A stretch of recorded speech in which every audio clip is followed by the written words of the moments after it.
Meteorological Agency, and this is a 24-hour impact-based forecast for Ghana. And the summary here at the bottom of the images is telling us that mist and patches of fog are expected over parts of the coastal, forest and hilly areas during the early hours of this morning. As the day advances, periods of sunshine and clouds will dominate over southern Ghana. From late afternoon into the evening hours, rain-bearing clouds are expected to form and produce some rainfall and thundery activities over a few places within the coastal, middle and transition sectors. The northern sector will remain fairly dry and slightly hazy throughout the forecast period, with hot and sunny weather conditions during the afternoon hours. Now, it is key to note that relatively cool nights and early morning temperatures are expected over the upper regions, and this is signed by the Central Analysis and Forecasting Office at the Ghana Meteorological Agency. Now, this is a forecast for today. As always, I would like to remind us to keep an umbrella handy, keep a raincoat, keep a sweater just in case you're feeling cold.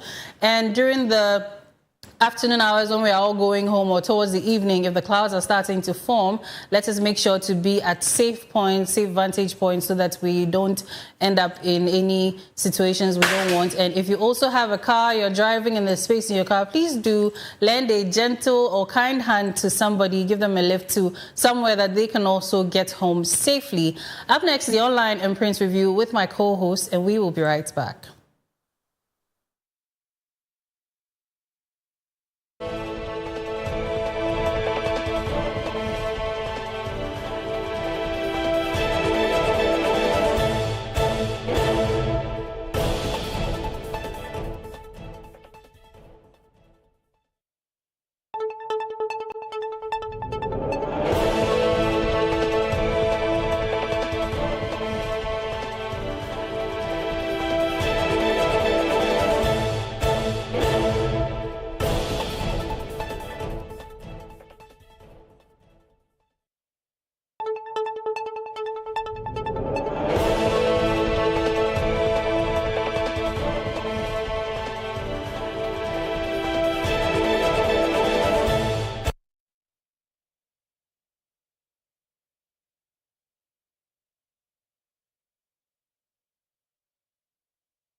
Yeah, welcome back to the Koko Digest Morning Show. And if you're just tuning in, it's time for our online and print review. And I have my co-host here with me in the persons of Miriam Abna-Dede and Peter Insiam. We're going to be having an extended online and print review. We're going to be having a short one this time, and then later in the show we're going to have the extended version where you can also call in and share your thoughts and opinions. But for now, you can also send your opinions to our WhatsApp number displayed on your screen, or to our YouTube and Facebook live stream. Search for Clock TV, and then you find the Koko Digest Morning Show on the page.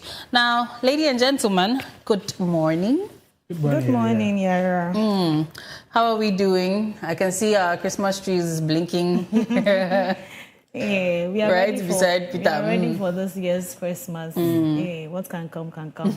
We don't have Koko. We don't have anything. Yeah, speak for yourself. I have a lot in Jesus' name.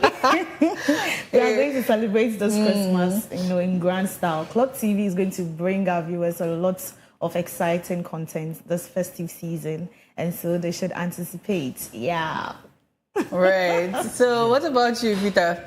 Divine selection. Up and grateful. Up and grateful. And then for me, when I see the Christmas colors and the flowers like this, I become very happy. It reminds me of my youthful days. Hey, youthful days. My youthful days. Now. There are days that I will not think of what to wear, what to eat. But this time around, you think for yourself and think for your nieces and nephews. Yes. Yeah, you know the size of your shoe, you know your suit size, you know everything. So you can just walk to the market and buy everything. You don't need your mommy to bring any broomstick. Now you'll be giving your nieces and nephews or even your kids broomstick. Bring your leg, let me measure.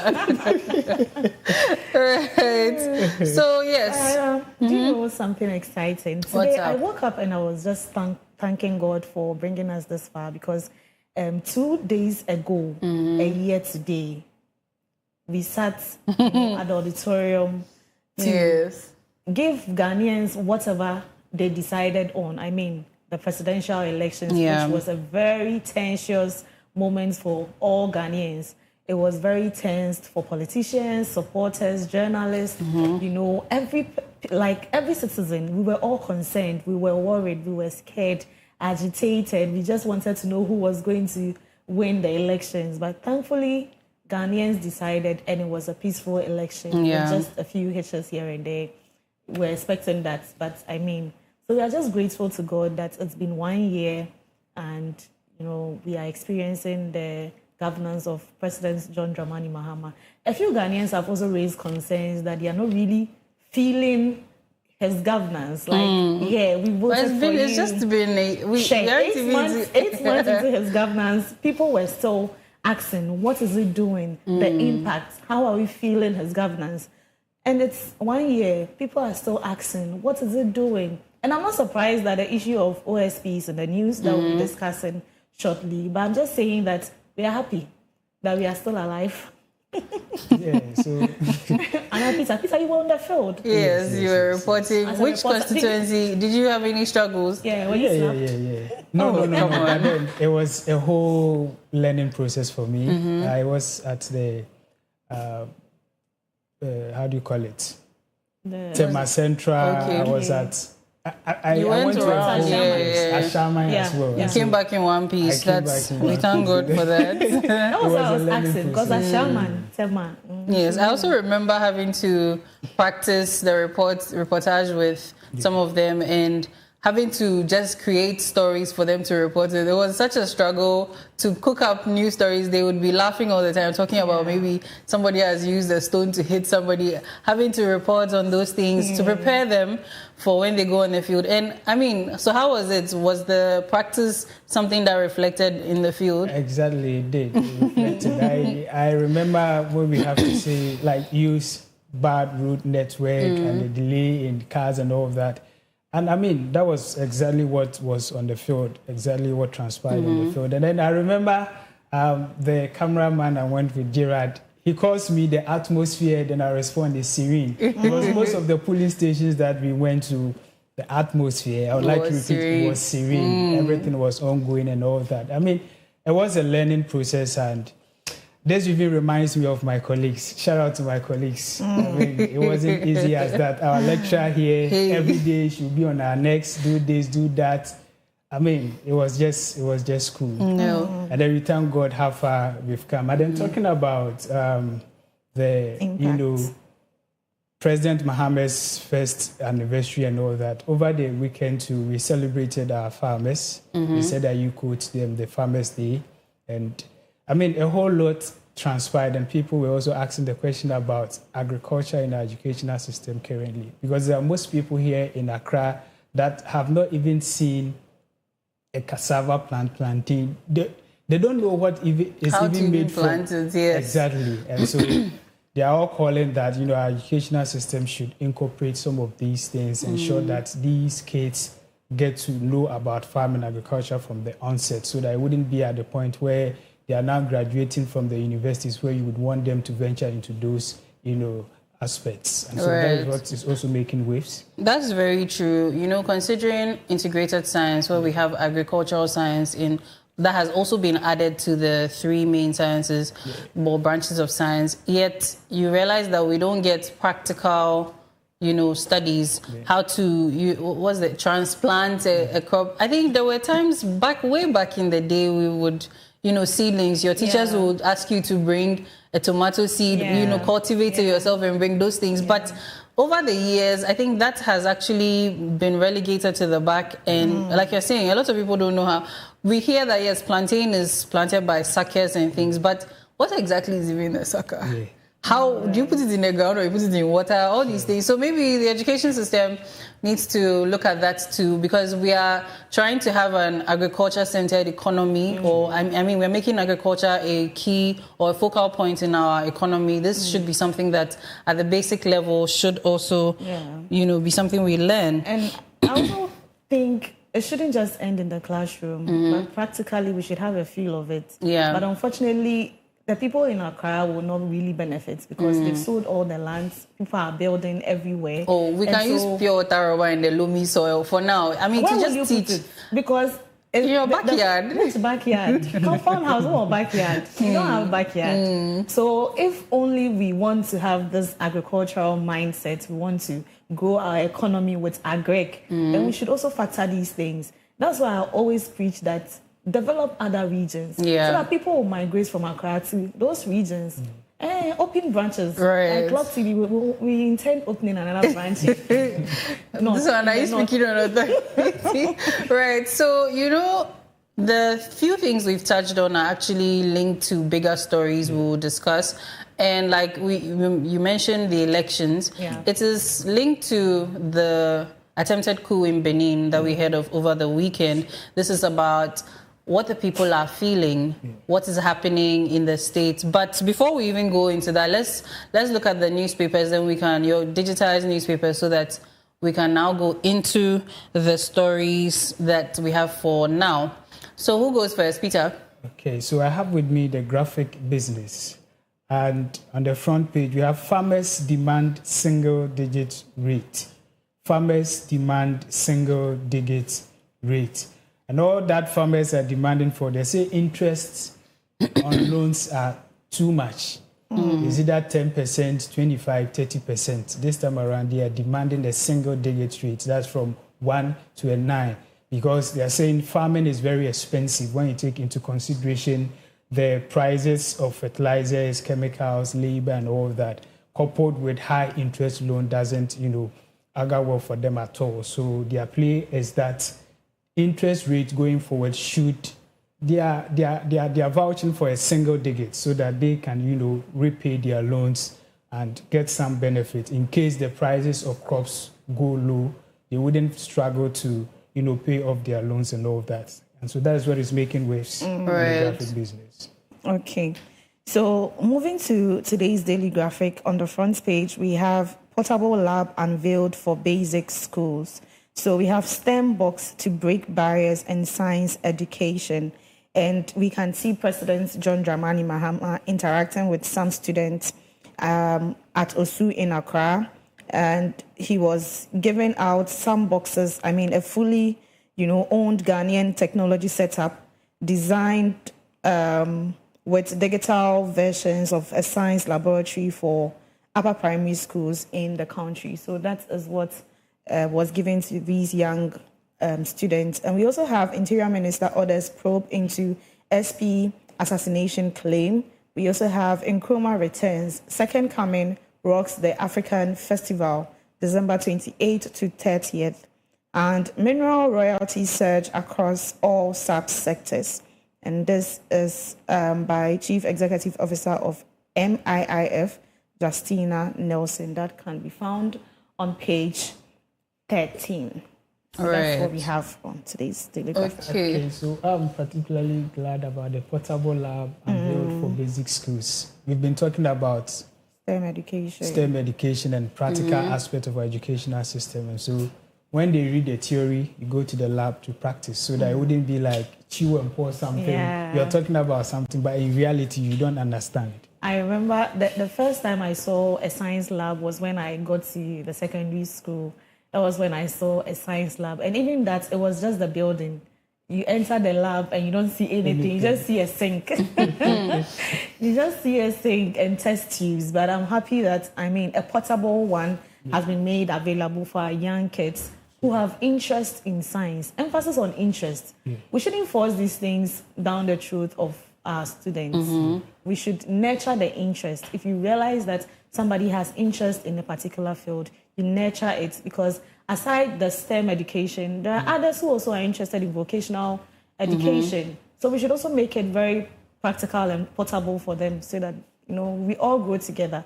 STEM people are growing, vocational people are also growing. And that being said, too, the foundational bits of education should also be empowered, because looking at even the WASSCE results, and look at STEM, this is not something that just anybody can go into if you don't have a very good foundation into that kind of education.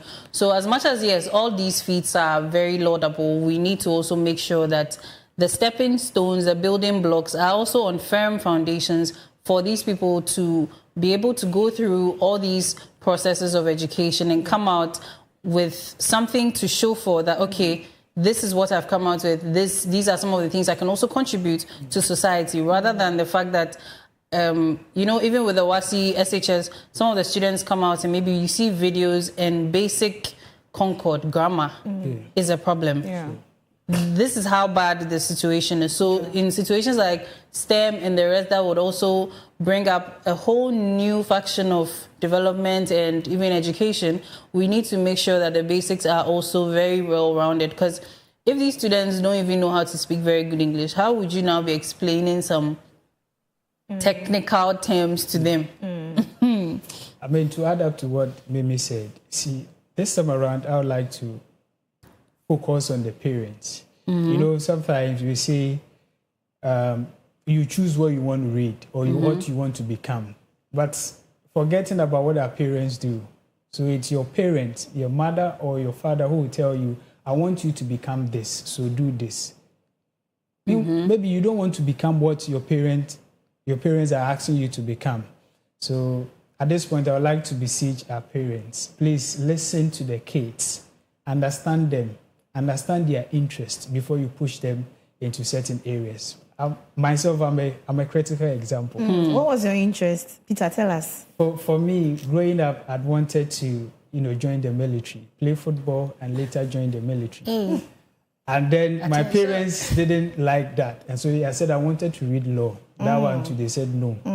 So they have been controlling my life throughout SS and Unity. Let me just speak on behalf of your parents. I can feel their pain. Sometimes it is not always about you, but about how they can support you.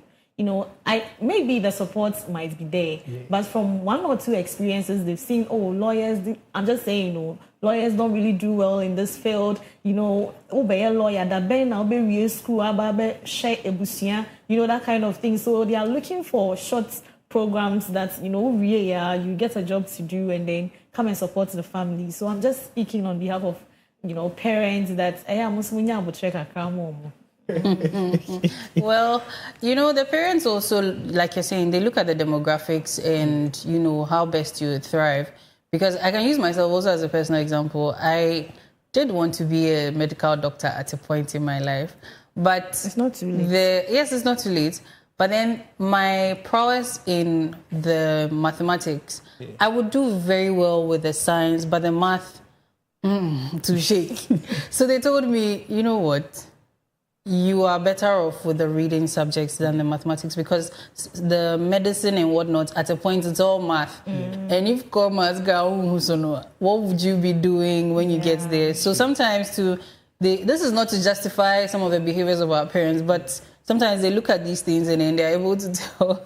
But yes, I may or may not enter the medical field. Because sometimes at a very young age, you are not, fully developed to make certain decisions. Lifelong decisions like this, they don't want you to make wrong decisions, and so they assume that you don't know, so they are helping you, guiding you. But then when you pay critical attention to a child, growing up, you'll be able to easily identify what the interest of the child is if you really pay attention.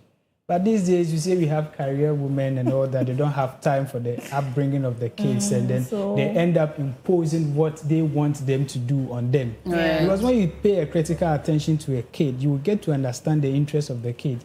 So growing up, my grandfather used to say something, say, "Akola unyi obeto kano, or namano bisa kabo kata," those things. And so those are some of the things they study to know that this person has interest at this place. And even the kids will tell you, "Mommy, this is what I want to be." You say, "Shut up." Because I agree with what you are saying. I have a very good friend, a very, very, very good friend who is, currently pursuing something totally different from what everyone expected him to be. So growing up, they started calling him doctor. And when he got to the university, he was like, "You know what? I'm just dropping everything, medicine, everything, science, and I'm doing information technology. That is what I want to do." And I was like, "At least you should have done something, close to science, so that you please your family, especially your mother." He said, "No, nobody can control his life at this point," and he's doing so well in that field. So I think sometimes the parents should also take it easy on their kids. So that being said, those of you who know that what your parents are also saying is the truth, like in my case where they knew that mathematics wouldn't help me, don't force yourself. Sometimes maybe it's not necessarily the path, for your life. But if you keep pushing, yes, we know never give up, but there are times where doing the same thing over and over and getting the same results is insanity. So yes, there should be some, parallels or some lines drawn. If you know what they are saying is true, that whatever you are pursuing, you keep bringing home Fs, please. You may have to listen to what they are saying. Now, moving on from that, talking about we talked about elections a little, and now there's an attempted coup in Benin. And this is basically shedding light on the fact that the citizens, the military, the whole country seems to be feeling or in a certain state, which is causing a need for a certain action. And Benin is a Francophone country. I don't know which of us would like to give us a brief history. If any of you history students, I know you did history, yes. So, yes. The assimilation and all of that in France and the effects now on the Francophone countries and what it is now reflecting as, because we've heard of attempted coups and actual coups over the years in especially the Francophone countries in the West African sub-region. So, Peter, this one I've loaded it on you. I mean, talking about, Francophone countries, currently, when you take a look, it seems there are only 2 countries remaining that there's no coup d'etat there. And so, like you rightly said, the Francophone countries are under attack. And then when you take a look at West Africa, we have about 16 regions, countries in West Africa. Currently, 5 out of the 16 countries in West Africa under coup d'etat. We have Mali, Burkina Faso, Niger, Guinea-Bissau. And so,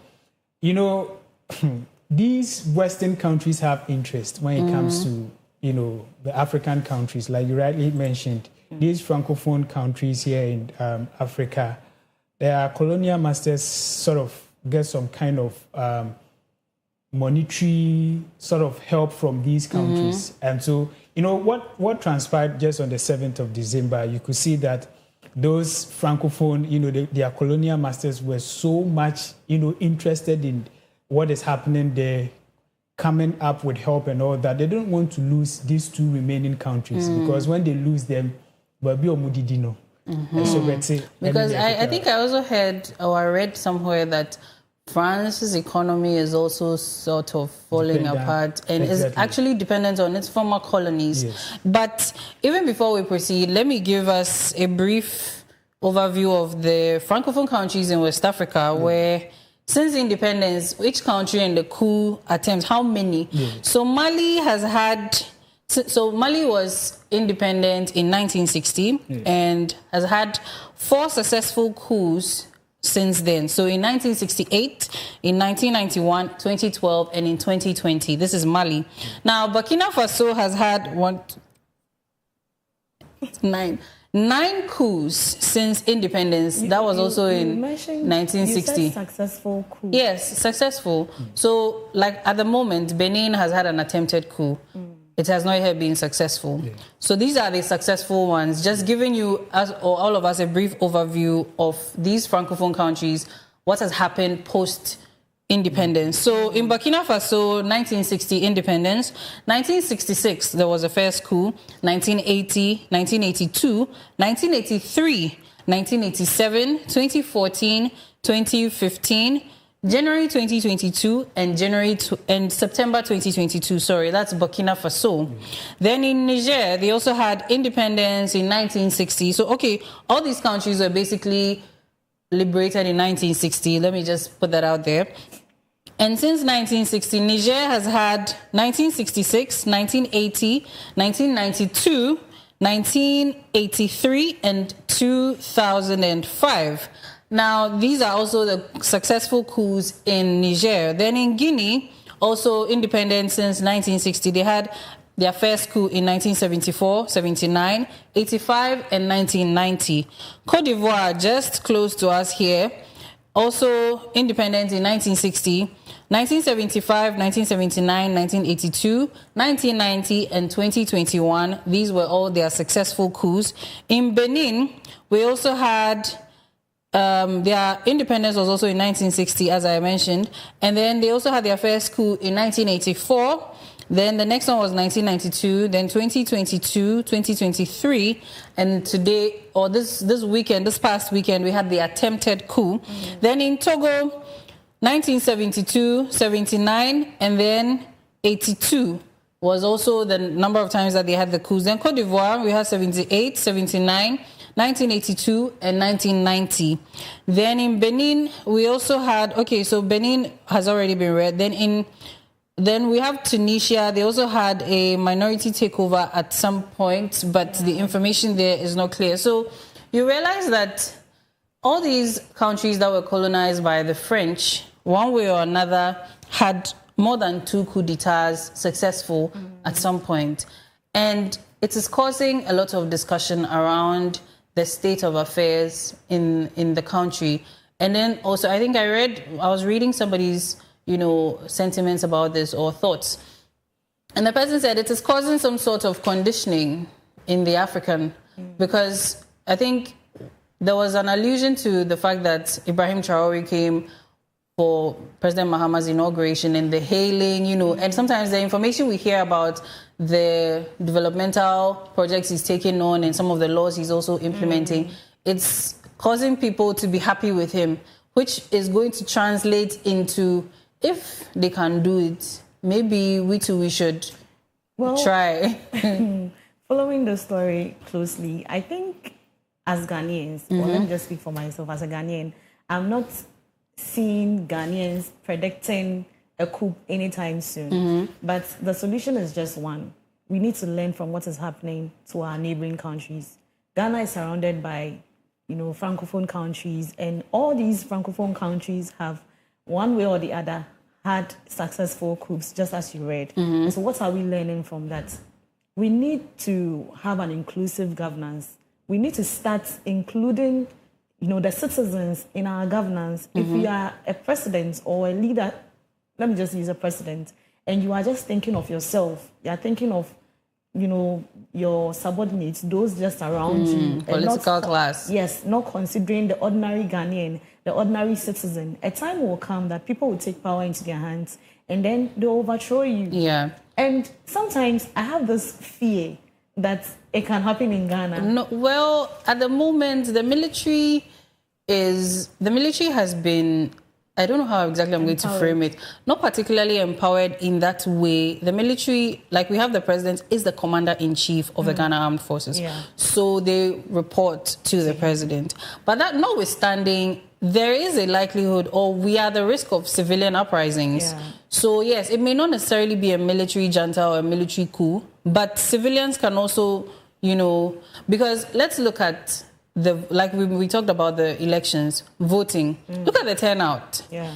And from conversations with people, trying to measure the loyalties to whichever political parties. Yes, a lot of people were talking about, they love the MPP. I'm just going to lay it out there. Loving the MPP, being born into the MPP and whatnot. But look at the reflection in the votes. Yeah. This is something that shows that no, Ghanaians, getting to that point. Ghanaians are waking up. Ghanaians are deciding they have the power to elect somebody, decide you are my leader. We can put you there. We can remove you. Yeah. Now, I don't particularly recall the name of this country, but there was this country in somewhere in Europe or Asia where there were civilian uprisings, and it was more of an expose on the leaders and their lavish lifestyles of their relatives, to the point where these leaders had to flee. I don't know if it's in Indonesia, but I think I'll get the information, and then when we come back for the extended version, I'll get that accurately. And you see that these people the civilians, normal citizens,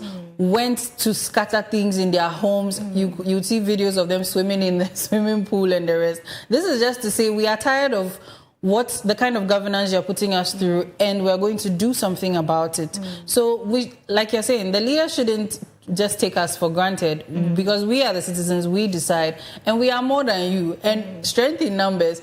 If we can come together and decide, no, this government is not doing what we need, and by 1 million votes we've removed them, then there's hope for literally anybody. Yeah. It is a lesson for everybody. So looking at this, let's look at the causes of coup d'etat. Okay. Why would, there be a coup d'etat in a country? And then you spoke about successful ones, attempted ones, and failed ones. Why do some of these coup d'etats fail? Because taking into consideration what happened at, Benin, for the country lacked some developmental project and all that, the economy was not functioning, everything wasn't doing well. But with the president, this current, I've forgotten his name, he actually did very well, and you could see there are some sort of improvement, and they are, moving to the right direction. And that is why the coup wasn't successful. And so most people, like what both of you said, most citizens will rise when there are unemployment, economic hardship, when the people feel they are not included, like Mimi said, they are not included in anything relating to governance. Democracy is not all about going for elections and all that. It goes beyond that. Yeah. Including the people, heeding to them and all rights that. And so freedoms of the people too. Exactly. And so prevention is better than cure. We have to take, excerpts from what is surrounding, what is happening around us, to ensure that we also learn from what is happening. And so I think going forward, Ghana, we are doing well, but that doesn't mean that it cannot happen. It can. Yeah. And so we should I even want to cite a very close example, which is the 2024 elections. Trust me, if the results had gone west, the other way, Ghana would have been turned upside down, because seriously, because looking at the gap, and then these people wanted to still contest that, no, we feel you guys cheated us and blah, blah, blah, blah, blah. I don't really want to go into details, but it would have been something else for the country. And so as Ghanaians, we have the democratic power to elect our president when things are not going on well. I think we should just stick to that. Yes, it's just 4 years. If you come and you're not doing what we want, we just take you off. Yeah. But having a coup, I don't think it's really going so to be the it's all about strengthening our institutions like the EC, our democratic processes and all that. We have to just strengthen and fight corruption. And I'm glad that we'll be talking about the OSC. So corruptions like this, corruptions and scandals lead to unrest among, citizens. When they demand, our leaders should be accountable to us. When leaders are accountable and we see that corruption is something we are all fighting against and the government is heeding to the people, listening to the people, I think some of these things, coup d'etat, can be prevented. And I like the way this government keeps, engaging citizens on, developments, on stories, or let's say this OSP issue.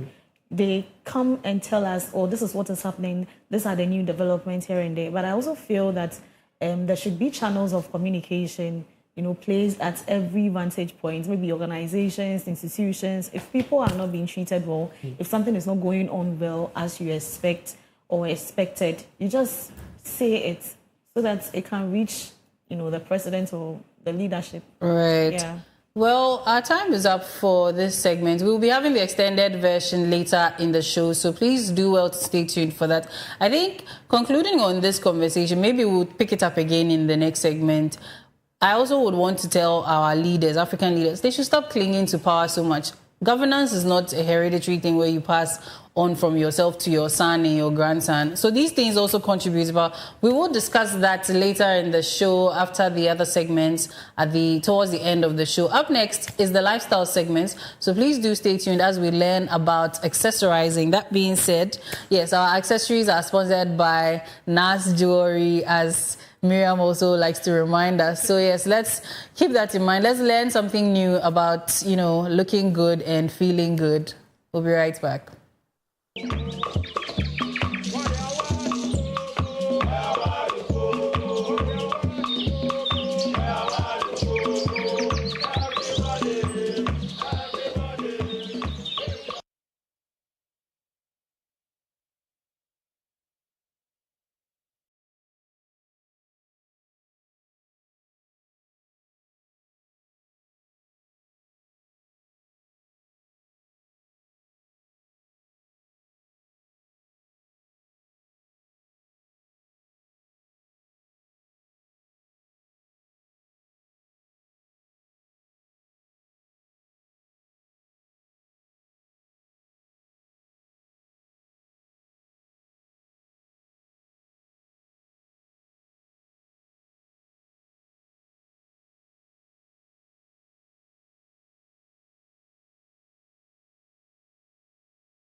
And of course, my producers know what I want and they know how to turn my head rolling. And so they always play Black Sherry for me just to, get into the mood and have a nice and beautiful conversation. You're welcome back to the Koko Digest morning show here on Clock TV.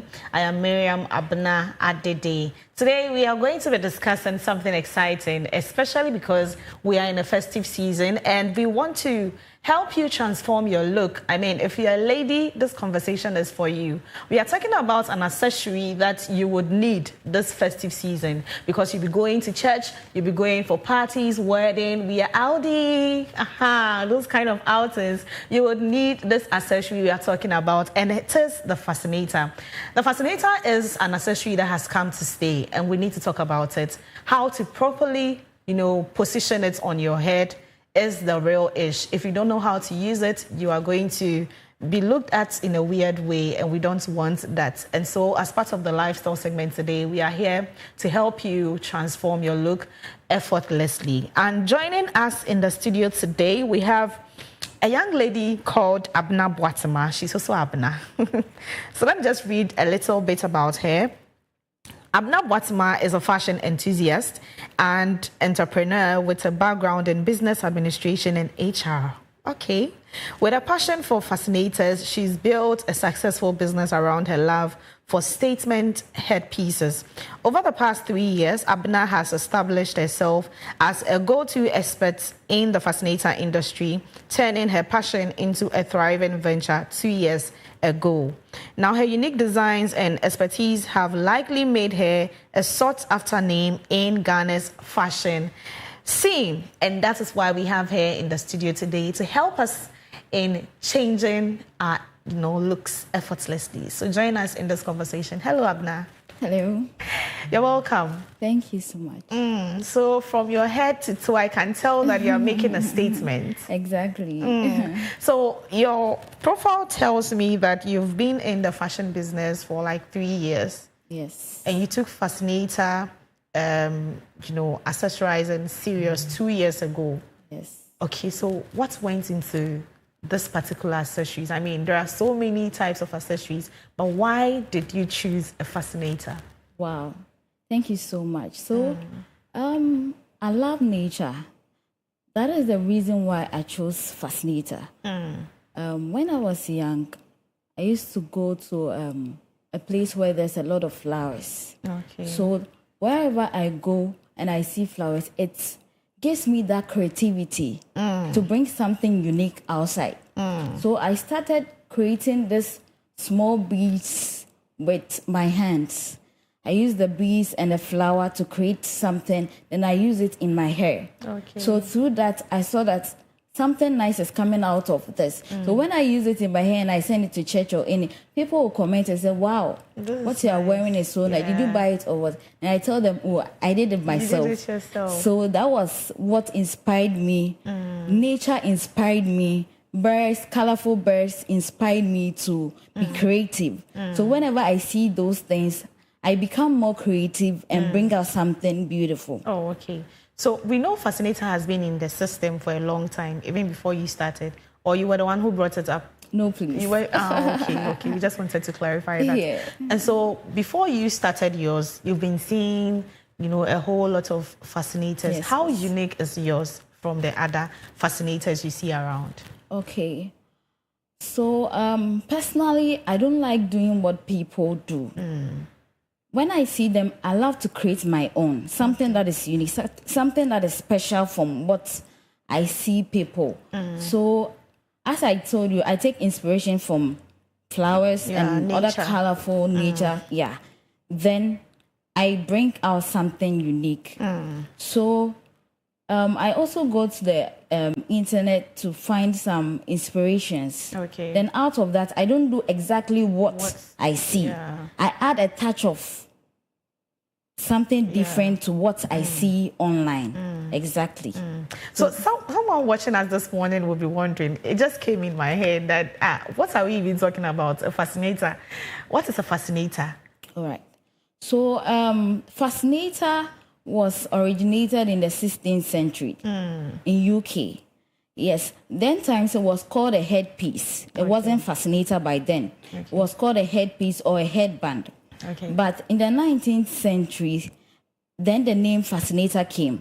So fascinator is a small headband or a beautiful crafted made headband that is used for beautifying the hair. So when you wear it, it makes you look fashionable. Oh, I see. Yes. So that is fascinator. Okay. So for this festive season, would want to look very fashionable, and so can you recommend a few fascinators or types that we can be wearing, this Christmas? All right.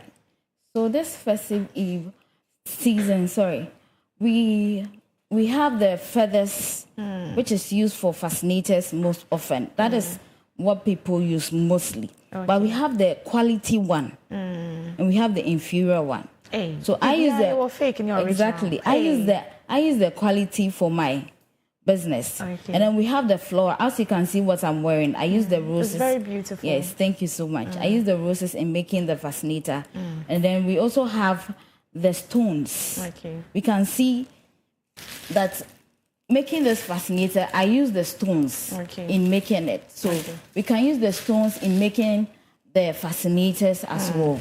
Okay. Okay, so assuming that, this outfit that I have is my Christmas dress, I want to step out. Which of these fascinators, can I put on to complement my look?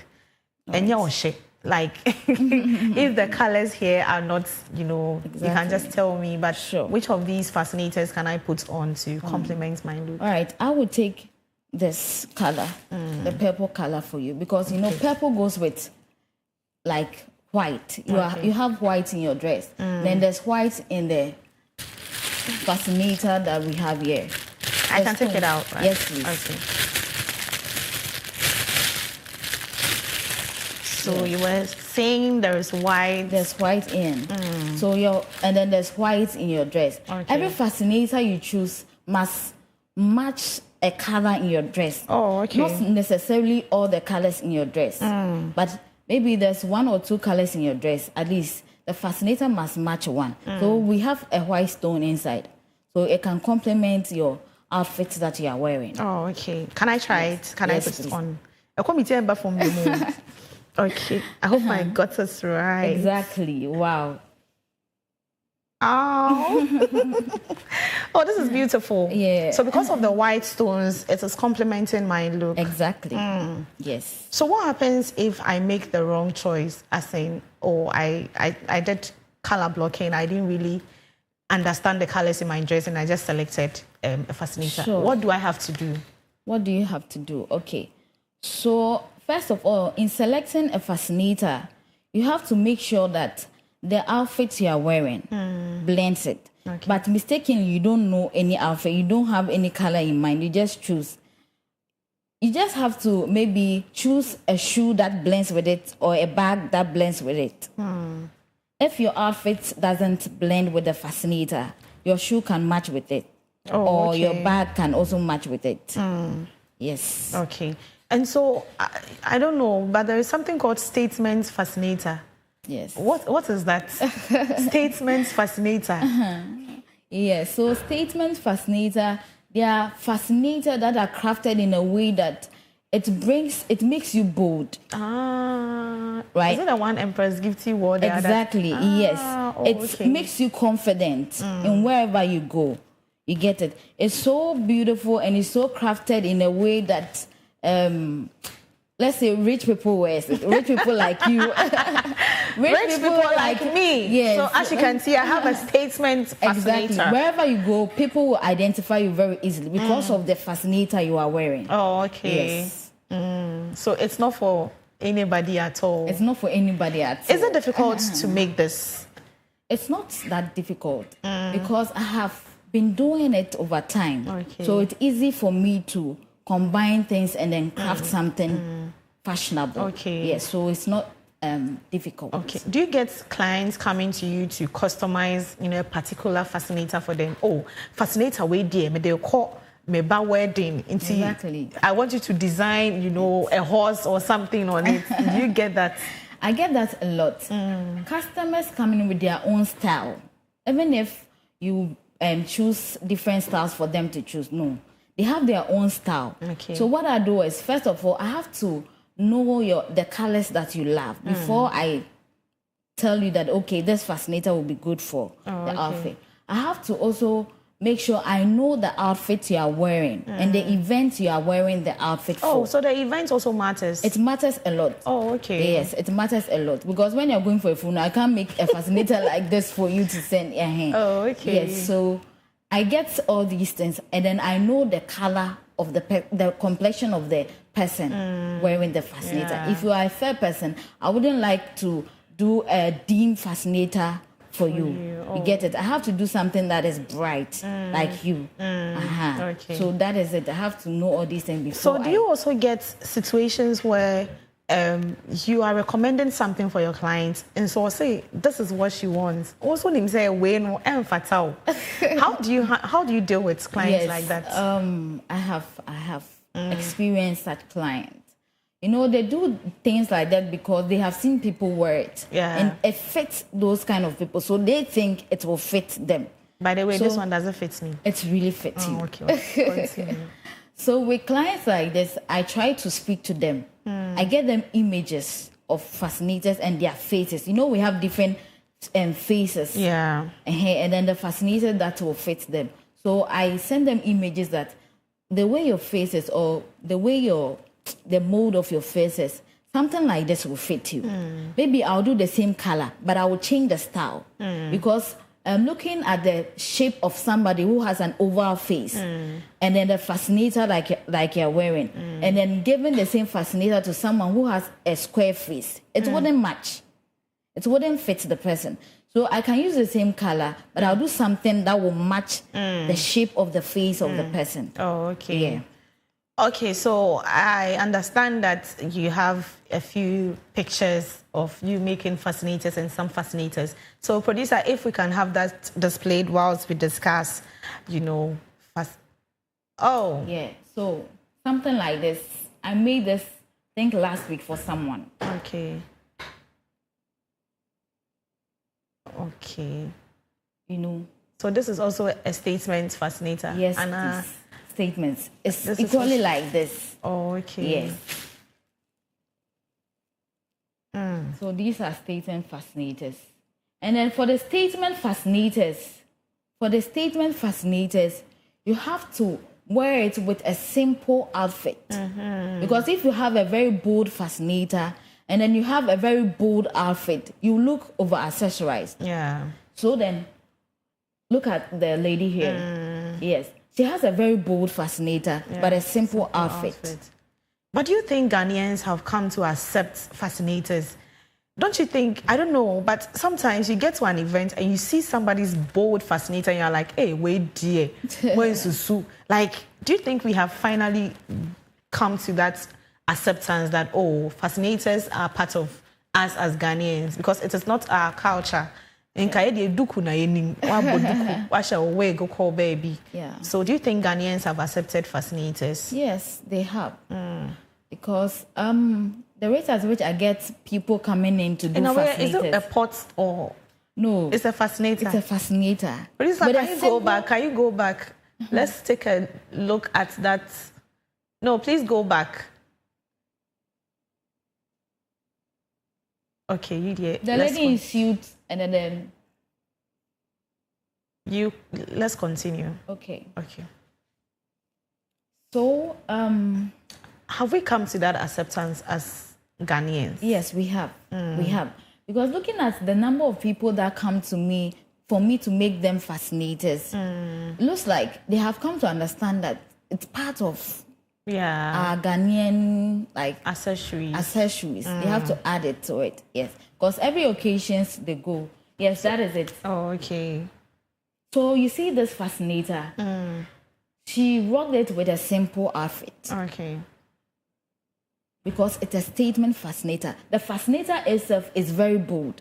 So if you wear something that is going to over accessorize you, something bold, an outfit that is so bold, it will make you look plenty. Yeah. So then you have to just look simple with a bold fascinator. Even if you don't have a lot of accessories on you, the fascinator itself will bring you out. Yeah. So you also made mention of the fact that you take certain considerations. Do you consider the car they are going to sit in, the building they are going to enter? Because if you are entering a building and the roof is just close to your head, you need to consider your fascinator as well, Luana. Exactly. You know, most ladies, when they are going somewhere, they put their heels, they put their fascinators in their bag. Then they go to the washroom and then they change. Yeah. So people love something big like this, a broad fascinator like this, because they know that, I mean, they will have a place to change. So yes, let's look at some of the challenges, I mean, in making fascinators. Is it very challenging? All right. So the few challenges I have encountered over the years is someone might order for a fascinator, but maybe the particular type is not in the market, or the particular accessories that I need to use for that fascinator is not in the market. I can go around, try to look for that particular stones. So then it's either we change that fabric we are using for the fascinator, or yes. So that is one of the few challenges. It doesn't really come often. Yeah. It's just once a while. But financially, is it worth it? Like, do you get your money back?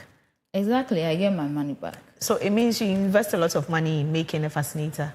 Yes, not a lot of money, but the thing is, one, even though it's expensive, the items are expensive, I have to make sure that I'm providing quality for my customers. And also, they will be satisfied with what I provide them. That is the main aim.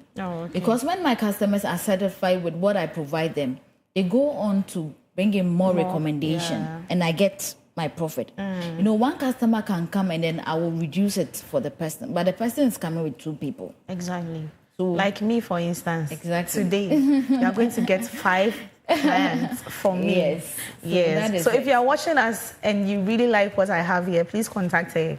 She's the best. Okay. So let's look at the festive season. Earlier we mentioned it, but let's talk about it again. Can we have some recommendations on the particular fascinator we can have for this festive season? What should we consider when we are going in for a fascinator? All right. So you have to consider the quality of the fabric. The quality of the fabric. If you are not sure, when you go to maybe Facebook or TikTok, I'm there. Abena Boatma. Yes, I'm just there. that. Yes. Okay. So when you go to my page, you can see my post. Maybe you're not sure of the fabric. You can contact me. My contact is there. It's there. You can call me and then find out the size of the fascinator, because maybe it's for a baby or it's for a 12-year-old girl. You wouldn't know. Yeah. You select it and I'll do it and you wouldn't like it. So in order for you to, get the right fascinator, you have to contact me and then make sure that the fabric is quality. So it means we can't take the decision by ourselves. We always need to contact you before we get the fascinator done. Not always, because most customers, they have their own preferences. They come with their own preferences. Okay. I want you to do this for me. And then you do it. But few people contact me and then I sort them out. Oh, okay. Yes, please. We'll contact you. Why? Sure. So what's your advice to anyone watching us? You know, any word, anything to our viewers with regards to fascinators? Fascinators. All right. So what I will say is, when you are selecting a fascinator, make sure that your color, the outfit, and then the theme of the event. The theme of the event you are going to. You don't just select a fascinator because some people are wearing it or it's trending. So I also want to wear it. And also the position you place the fascinator. Some positions work for other people. You know, when people wear fascinators on their left, some of them, it works for them. They look very beautiful. How do we position it? I mean, I know we are ending, but because when you just gave this fascinator to me, I just placed it. Right. I didn't really consider anything. Because of the way it's styled. because of the way it's styled. Oh, yes, okay. you know the feathers is up, so then it has to go up. Oh, okay. Yes, but you know, if you have the oval face, you can either put it on the left or on the right. But it doesn't mean it works for everyone. So you have to know where, when you position the fascinator, it works for you. Yes, so my advice to everyone is choose a fascinator that matches with your outfit. Don't just choose a fascinator because it's nice or because it's trending. If it matches your outfit, fine. Maybe your outfit is not that bold and simple. You get it? So you choose a bold fascinator, you go with a simple outfit. Or you choose a simple outfit. You choose a simple fascinator, you go with a bold outfit. Okay. Yes, and don't over-accessorize. Don't over-accessorize. And yeah, baby. Yes, exactly. Okay. Thank you so much. If we want to reach you, I mean, your contact and then your social media handles. All right. So my contact is 0544 796633. 0544 796633. Okay. Yes. And social media Abena Boatema, Facebook, and then TikTok. Okay. So thank you so much. Abena Boatema is a fashion enthusiast and entrepreneur with a background in business administration and HR.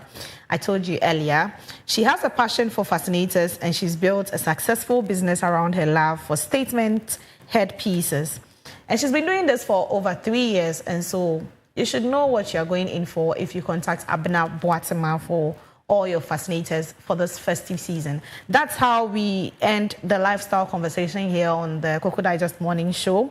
I am Miriam Abena Adede. Let's take some birthdays. I heard today was your birthday.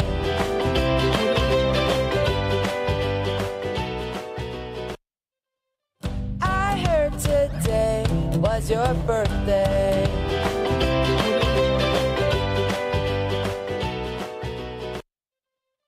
I heard today was your birthday.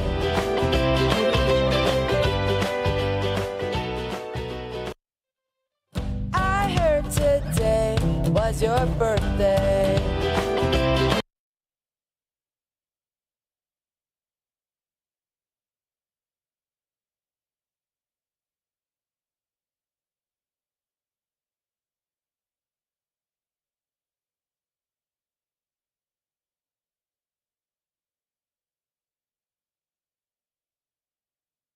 You're welcome back to the Koko Digest Morning Show. And who is our first birthday celebrant? Oh, happy birthday, Mama. There are not enough words to describe the depth of love and gratitude I carry in my heart for you. You have sacrificed, endured, and given more than anyone will ever truly understand. You deserve all the beauty life can offer, Mama. I love you more than words can ever express. And I know who this is coming from, Bevlin. We love your mommy. Happy birthday, mommy. And this is also from your brother, Opambo Ajiman Kelvin. And he says, happy birthday to my golden daffodil. Today, I celebrate a woman whose kindness, strength, and beautiful spirit light up every room she enters. May your new year signify the beginning of a new season filled with greatness, joy, growth, and every blessing your heart desires. This is to Excella Ekia Bema, Washington, D.C., in the United States of America. We also have this from Isabella Basil, and it says, thank you for doubling as a big sister and a mini mom. Your wardrobe is my safe space, so keep adding to the collection. You are loved and forever will be. God bless you, sis. This is to Samuela Ya Abraham Basil. And we also have this from Melissa, and she says, happy birthday, B. I'm truly grateful to have you as a friend. You make life brighter just by being in it. May your new year be as sweet as cake, full of joy, love, and beautiful moments. Enjoy your day to the fullest.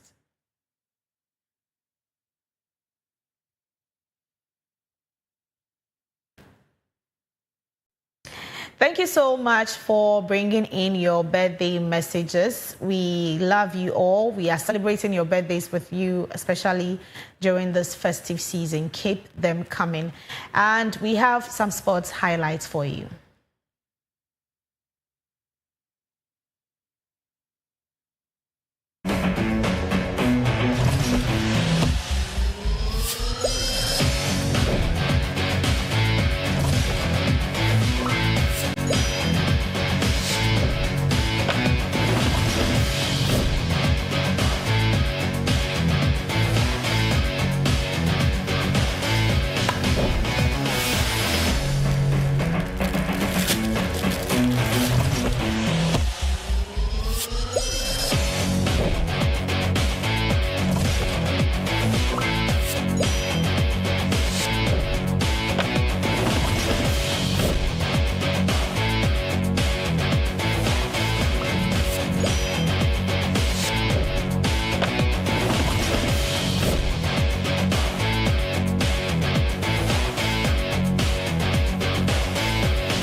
We have, some business updates also coming your way. Right after that, we'll continue with our extended version of the newspaper review. Stay with us.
Yes.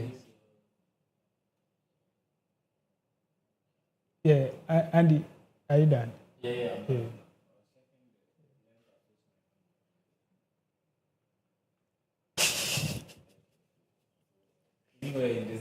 Yeah.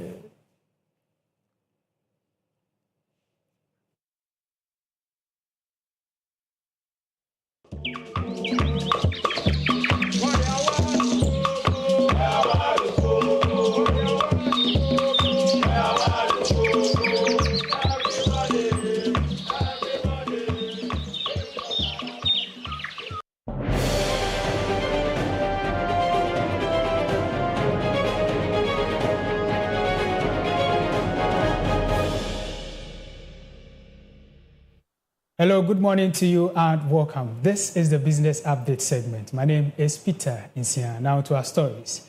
The Bank of Ghana has announced that it is restructuring its foreign reserves, which includes selling part of its gold holdings. This forms part of a wider strategic asset allocation plan designed to align the reserve mix with the bank's long-term goals outlined in its monetary policy FAQS.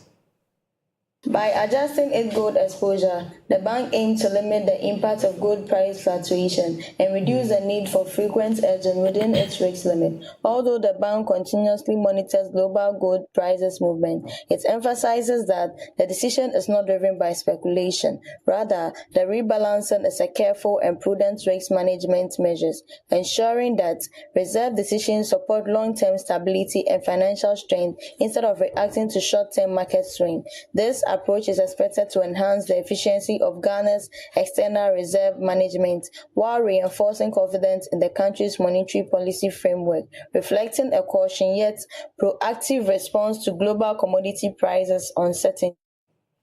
Away from that story, the Food and Beverages Association of Ghana, FABAC, has slammed ECG and the Ghana Water Company, saying years of inefficiency and mismanagement are crippling businesses. It says the new tariff hike, 9.8% for electricity and 15.9% for water, are intolerable and should be suspended immediately. FABAC argues that consumers cannot keep paying for corruption, losses, and poor services, noting ECG budget overspending and rising procurement costs.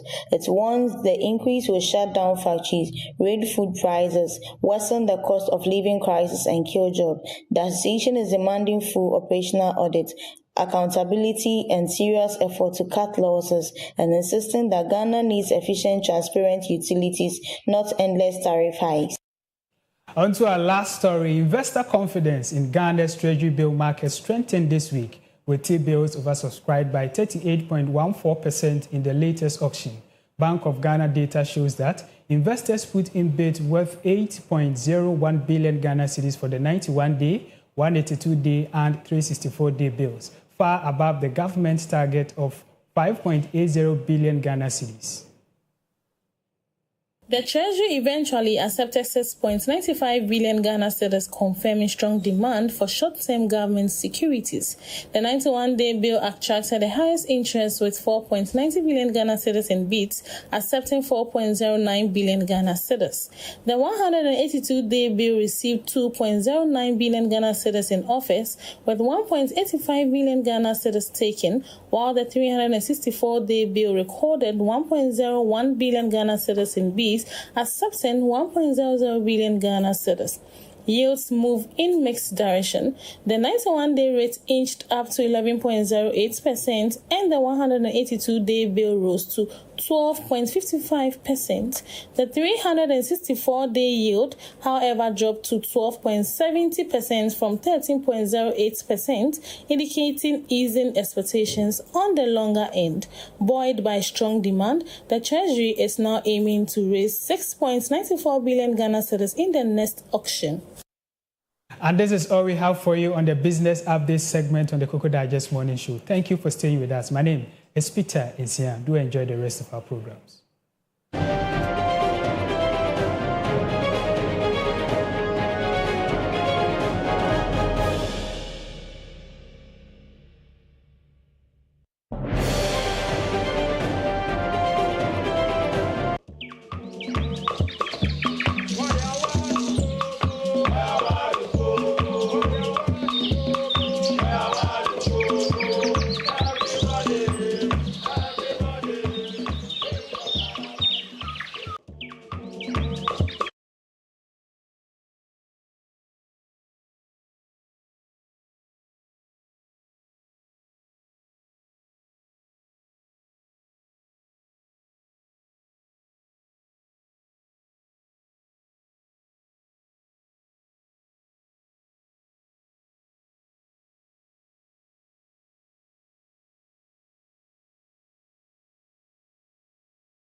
Yeah, welcome back to the Koko Digest Morning Show. And if you're just tuning in, it's time for the extended online and print review. As we started earlier in the show, we spoke a little bit about some of the news on our daily graphics, and then we started going into detail about the conversation regarding the attempted coup d'etat in Benin over the weekend that we heard about. And we're going to be continuing the conversation. You know, there's some brouhaha around the office of the special prosecutor. There's also a few things going on with regard to some prophecies and some political aspirations of some of our political elite. And also there are some other trends that we'll be talking about. The phone lines will be open very, very soon. But for now, you can send your messages to our WhatsApp number displayed onto your screens or to the YouTube and Facebook live stream, and I will do well to read them here. So joining me in this conversation, as they did earlier, is Miriam and Peter. So we're going to be continuing the conversation and delving deeper into what we started. So yes, we are back again. Very well. We are very, very prepared for this session. Right. Things are happening. Things are happening. Things are happening. And today we just want to, encourage our viewers to call. They should express how they feel. The phone lines, will be open. They should just tell us what they feel, because we will just come here and deliberate, share our opinions. It just ends here. But we want to know how it is reflecting in their lives. Whatever we discuss here, we want to know if people are really experiencing it or they have other views on that. And so that is what we want to be doing today. Right. So that being said, we spoke earlier about the coup d'etat in Benin, and we know that, the issues of coup d'etats, or there's an upsurge in coup d'etats, especially in countries along the West African sub-region. And we would like to hear your thoughts on it. Do you think that a coup d'etat is the way to go for development in the country? Do you support that, or are you against coup d'etats? Are you against, military rule? Are you against the civilian uprising, or you're for it? We would like to hear which, part of the conversation you are on, whether you are for or against, and why. And, what you think we can also learn from some of these things, as we are surrounded by Francophone countries that seem to be having some sort of political unrest. So we'd like to hear from you. So do share with us your thoughts and opinions on the recent upsurge in coup d'etats. So yes. So for us as Ghanaians, the reminder still remains the same. It's very clear. We need to be responsive to the citizens' needs. The needs of citizens. Yeah. We also need to reduce the gap between leadership and then the citizens. Yeah. We need to make it very small so that people, citizens can relay their burdens, their heart's desires to government so that they can attend to them. I always say that it is always the little things, the basic things that we need. We don't want nyama kunta, sophisticated things. No, it's always come down to our level. We just want transformations, we want transportation issues to be solved. We want accommodation, affordable accommodation or housing. These petty things, these are the things we need to make our lives, better. Much easier, It shouldn't be the, sky train. No, we don't want that. No, but someone would also argue, or I would also argue, that you're not aiming high, because if countries in this world can have sky trains, is that our problem right now? It can solve the transportation issues. The plantain chip seller, how is she going to make money if you invent SkyTrain? She will make money. There could be some stalls in the trains where when you board, so she's sitting there in the train, you pay for your time on the train, and you sell. The elevator at Makola, the old building, it's a form of employment for somebody. I think he's a disabled man. He uses crutches. He's in it to regulate the number of people that enter the elevator. Yeah. And that is a passenger only elevator. So there's no cargo. So if you're holding load exceeding a certain weight, he will tell you to go to the other side. Is that what plantain chips cannot do in the sky chains? Yeah, but then, I don't want to talk much. But then on the coup d'etat issue, there are some Ghanaians, as much as we are peacefully, relatively peacefully living in a democratic regime, they also call for an autocratic or authoritarian rule, saying that democracy is not really helping us. So I think I'd like to ask our viewers, what do you think about that? And I would also throw this question to you too. Do you agree or are you against it? Well, democracy and military rule, from what we've been experiencing, one would choose democracy over military rule. And the argument you're talking about, people are also saying that with the military rule, some sort of developmental projects are able to be undertaken. And then when you talk about democracy, where the people are allowed to speak freely, do whatever thing they want, choose their leaders and all that, there's some sort of, should I use comportment, like people tend to do whatever thing they want to do. We choose leaders and they impose on us what they want to do. But from where I sit and looking at what is transpiring in other countries that are being, controlled or lead by military or let's say coup d'etat, you would see that the freedom of the people are suppressed, unlike in a democratic country where you are being heard and all that. Once the military takes over a country, there's suspension of the constitution. And then this constitution, as the fundamental, that is where we enjoy our rights, our freedom and everything. And once it is suspended, it means that as a citizen, as a civilian, you don't have any right. They dissolve the civilian government, that is the parliament. Should in case, God forbid, if it happens in Ghana, parliament will be dissolved. And then these parliamentarians, they are the people we elected, we chose to represent us in government.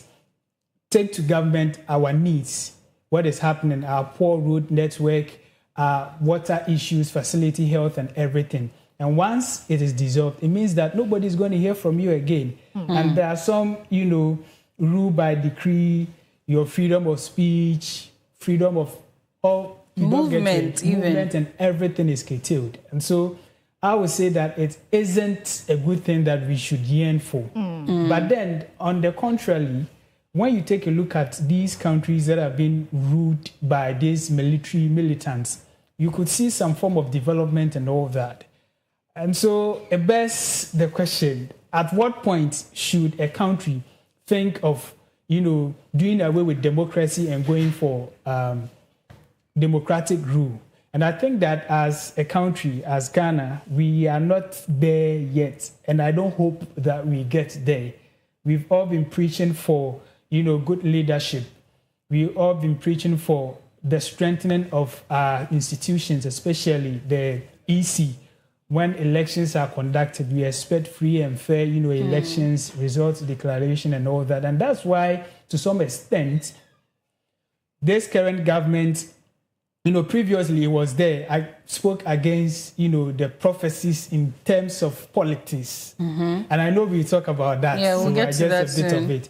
And so we are all making sure that we live in a country where everyone is heard so that we wouldn't get to that point. And so I think that democracy is the way to go.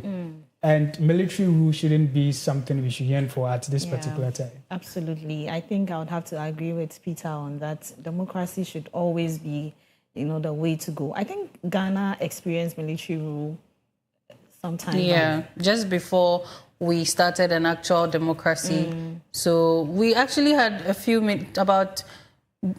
two major military groups had embarked on their coup d'etat. So we have we had, I think, a Champon zone and then President Rawlings own too.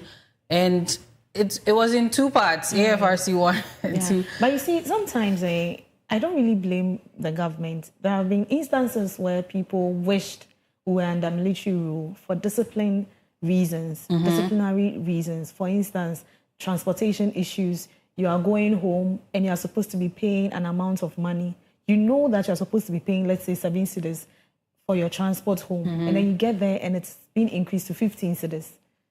Who are you going to complain to? You complain and nothing is being done about it. But if it was under military rule, you have somebody standing at, the various bus stops or stations just to ensure that nobody increases the price. Because when you increase our sum, that is the kind of, rule some people yearn to have. But when you weigh the two, it's not really going to benefit us as citizens. And that's why we want to go with the democratic rule so that we can all share our opinions. We will be heard, our voices will be heard, and then our concerns will be addressed. So I think I'll have to agree with Peter on that. Yeah. Very well. Yeah, so when the question we should also be asking ourselves is that should, in case there's that trigger here in Ghana, would it be successful or not? And then if it will be successful, it will depend on the current happening. And then this coup d'etat happens as a result of failed institutions. Yeah. Once the institutions fail, as corruption everywhere, like you made mention of basic social amenities and all that, that is when the people would want a military regime, a power that will suppress, people. But I think from where we are now, I mean, we just need to promote accountability and transparency. Exactly. Right. So that, people know what is going in and out, and then nobody feels that we are being corrupted in a way. So we are fighting illegal mining as a country. How is it going? OSP has investigated some people. How did it end? Recently, we were fighting for justice for, I'll talk about that story, justice for Ransford. Yeah. We realized that the coach has been granted bail. Does it end there? How is it going to end? So these are some of the things that we need as people, so that we know that the system is working, everything is working. But if we don't hear anything about how it ended, we just hear like how the process is going and we end it there, people will start taking the laws into their own hands. Right. So to what you mentioned, you mentioned something about discipline, that people would want autocracy or authoritarian regimes mainly for discipline. But here is the case. In an authoritarian regime, the lines between discipline and abuse are blurred. Yeah. Like you said, somebody increases the price of something, the person is slapped. But there could have been a much better way to discipline the person. We've always had a much better way of disciplining people, and we are still where we are. But here is the case, the person getting slapped. The slap is so massive. There's a bone breaks in the neck. So the next person standing by the one who was slapped, also having intentions of doing that, immediately changes the mind that no, I can't do this. Fine. Your point is valid, though. But you see, I'm trying to let us get a picture. Yeah. That slap, it may not be the hand the person is using. It could be their military boots. It is going to be something that suppresses human rights in addition, all in the name of enforcing law and order. And if we don't take care, we are going to lose way more than we stand to gain. You were talking about the fact that, yes, there are some military rules in the West African sub-region right now where we are hearing about development. But what about the welfare of the people? Yeah. Now, just as you were saying that some of these social issues that have happened, what is the way forward? Does it end there? In a military rule, you don't get to ask those questions.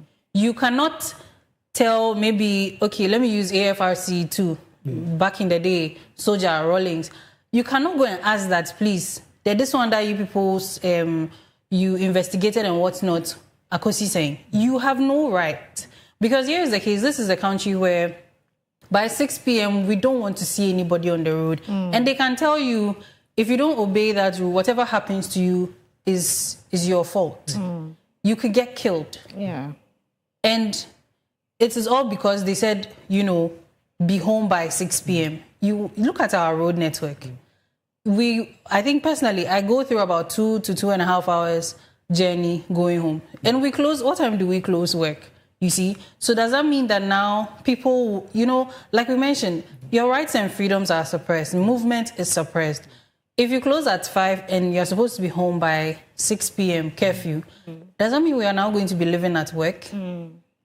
You see, these are some of the things we need to think about that we may not get. Is there a way we can have a blend of the two? No, you cannot. It's either one or the other.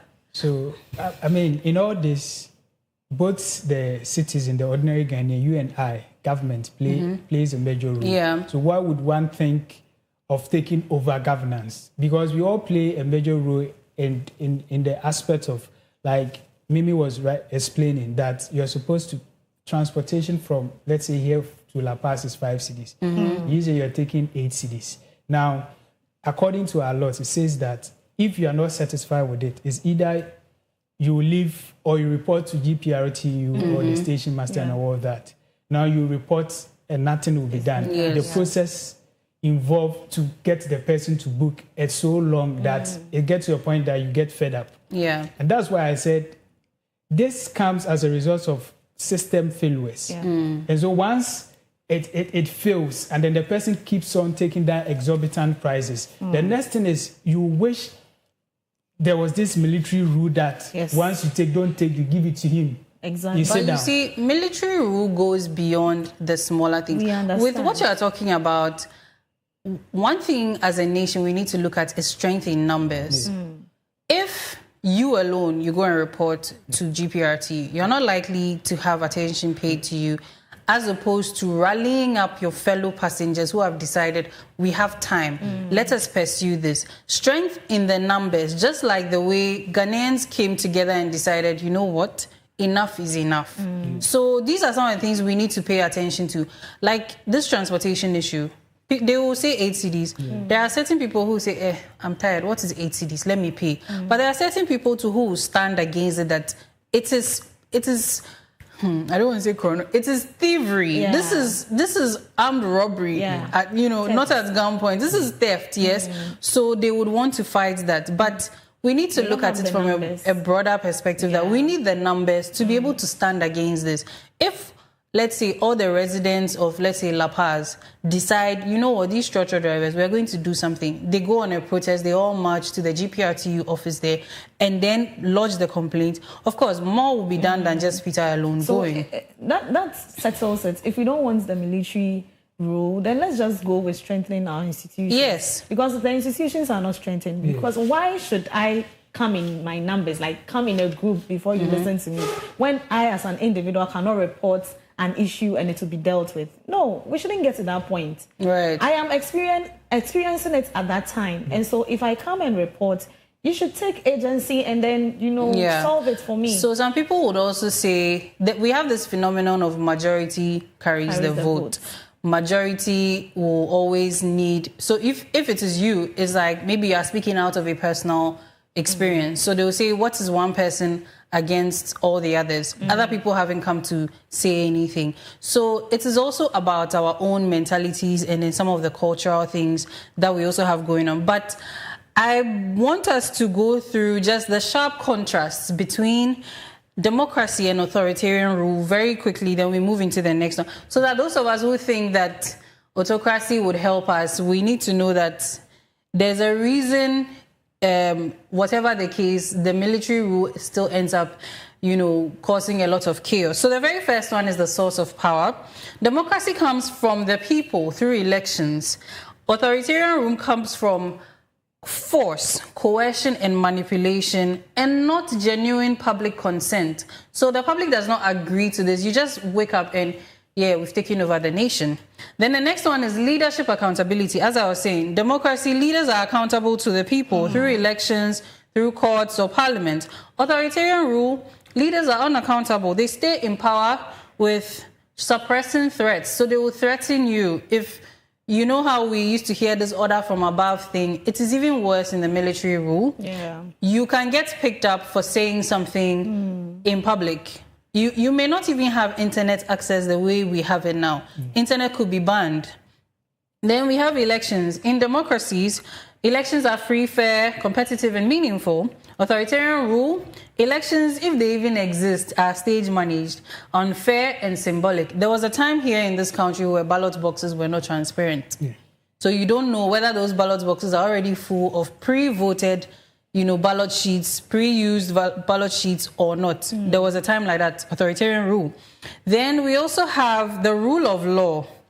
Democracy, laws apply equally to everybody, including the leaders. Authoritarian rule, laws are applied selectively. The leaders are above the law.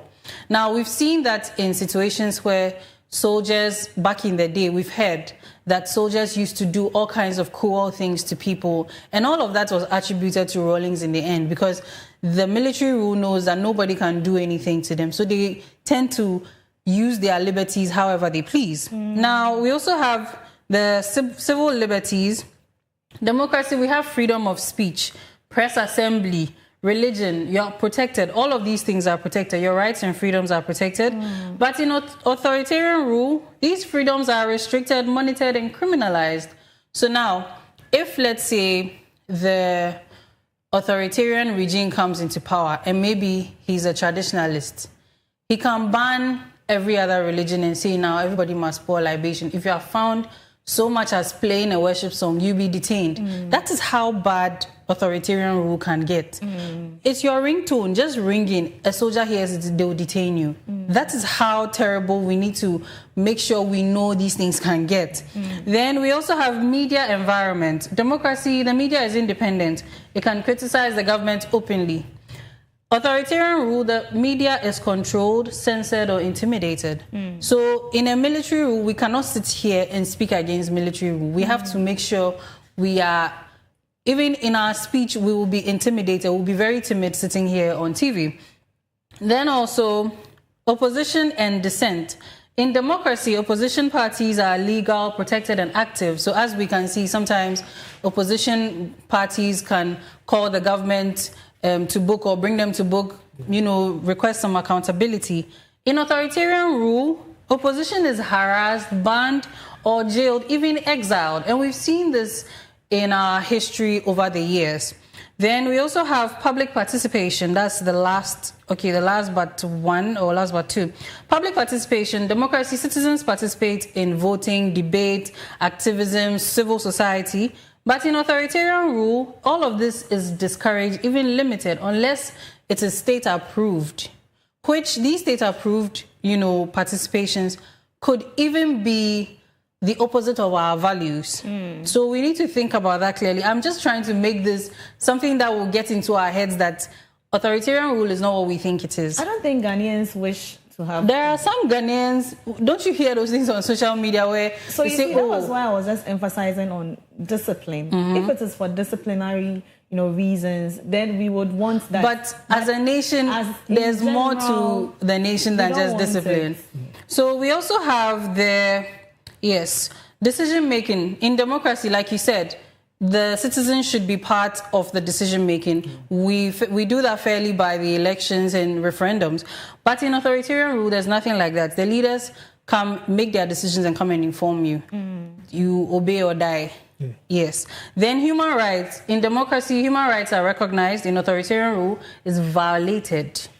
Even justified as security, justified as discipline, as you were saying, the line between discipline and abuse. Then the use of force in democracy, force is the last resort, but in authoritarian rule is the first resort. That is what they start with. Even from, taking over the government is by force.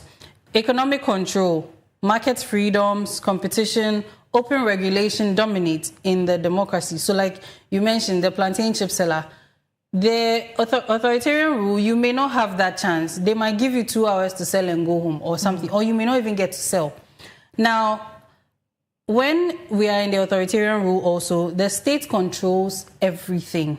It dominates everything. It is used for their own patronage as well. Then stability. In democracy, stability is built on legitimacy, and it is slow, but it's durable.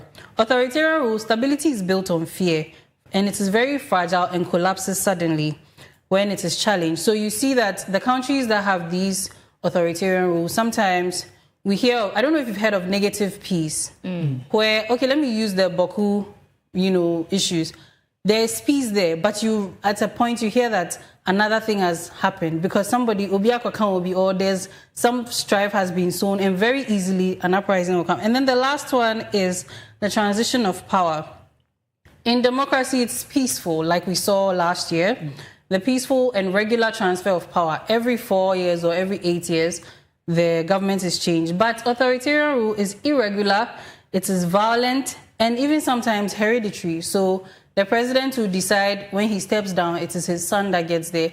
Other citizens who are also eligible to be president don't get the chance. So let's keep these things in mind when we are thinking about the authoritarian rule looking attractive. It is not as great as it may look. Now, concluding on this coup d'etat issue, what do you think Ghana can do, especially with regards to our borders, how we will manage issues like refugees and the rest? I mean, so the whole thing is that, like the man rightly said, that we should take some lessons from what is transpiring. So in as much as we internally, we are ensuring that we involve the people in governance and all of that, we also have to ensure that, like you rightly said, our borders are secured.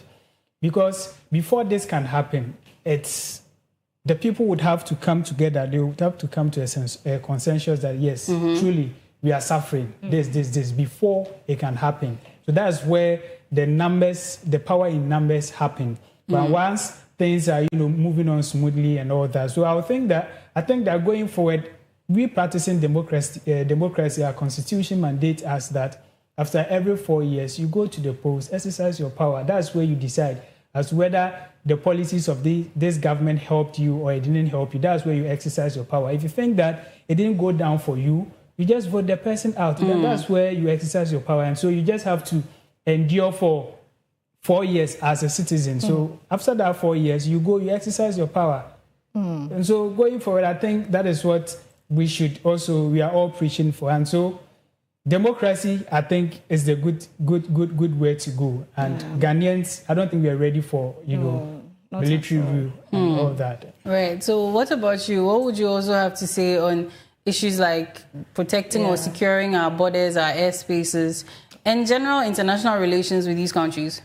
Well, I think when coup or situations like this happen, our security institutions are threatened, and I think it's an opportunity for them to be strengthened intelligence-wise and also security-wise, so that they can detect early warning signs. I mean, whatever is happening on the grounds, they should be able to detect and tell that, oh, this is what the people are saying or planning, so that, they can secure the country, as right.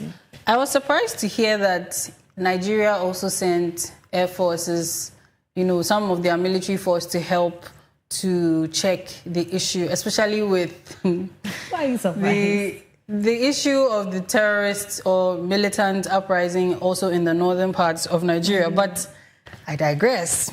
Now, moving on. So we'd like to hear from you. The phone lines are open. Cherished viewers, please, call and weigh in on the conversation here. We want to hear your thoughts on democratic or authoritarian rule and why.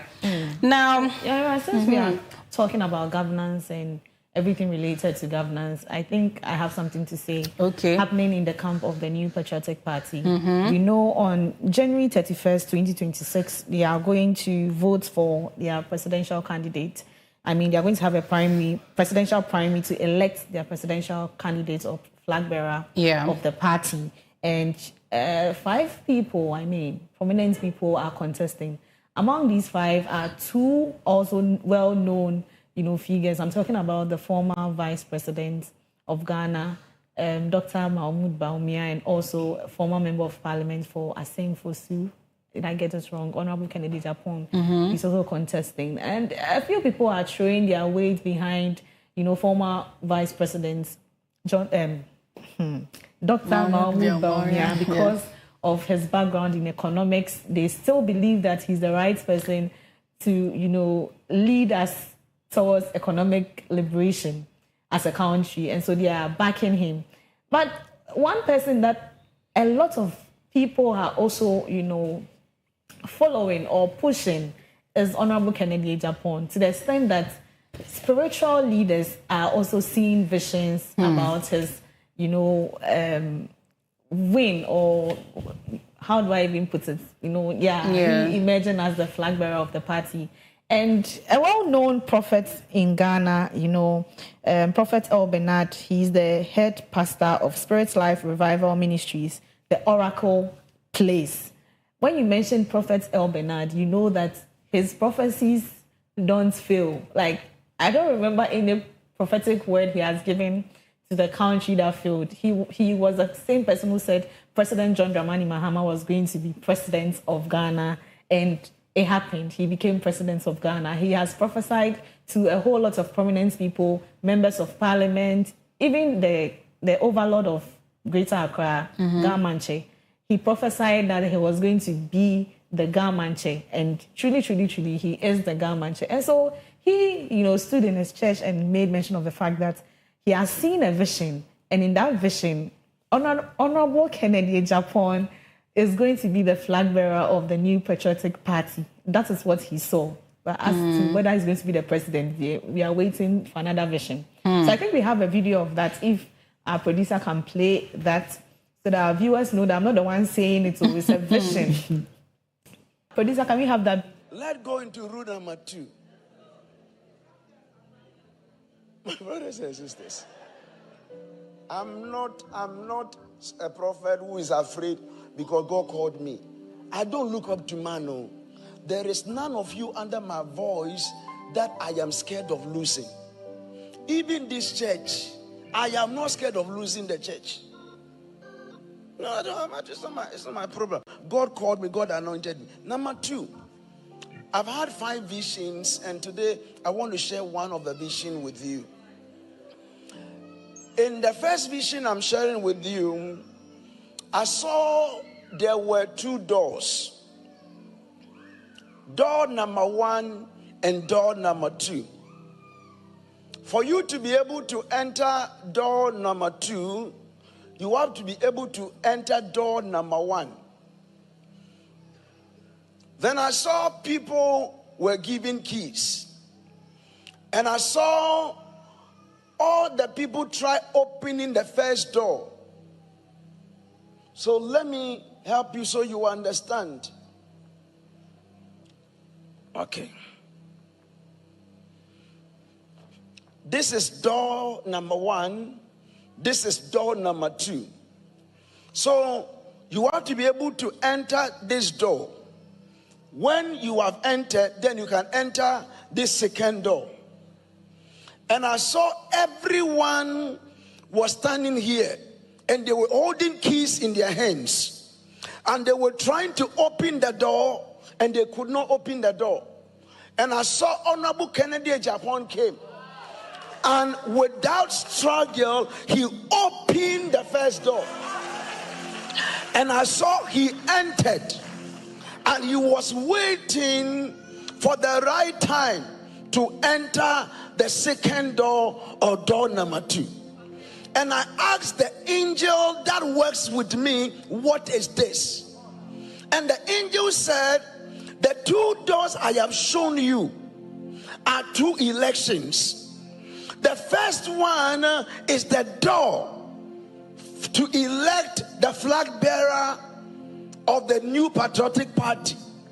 And the second door is the door to elect the president of Ghana. And as you saw Honorable Kennedy opening the first door and entered, he has already won the flag bearership. He has already won. Now preparing to contest the 2028 election. So I came here to tell you again that I have seen a vision, and in this vision, before 31st of January 2026, Honorable has already won, and the delegate of NPP will vote massively for Honorable Kennedy Ohini Ejapong as their flag bearer. And this is what will happen. From tomorrow, the 8th, to the 28th of December, watch out and see what will happen. Because what they are waiting for on 31st has already been concluded. An honorable's picture and his name is on the ballot paper for the 7th December 2028 election. I have spoken. I will be coming back to give you update for the remaining 4. You think that you will insult me and I'll keep quiet?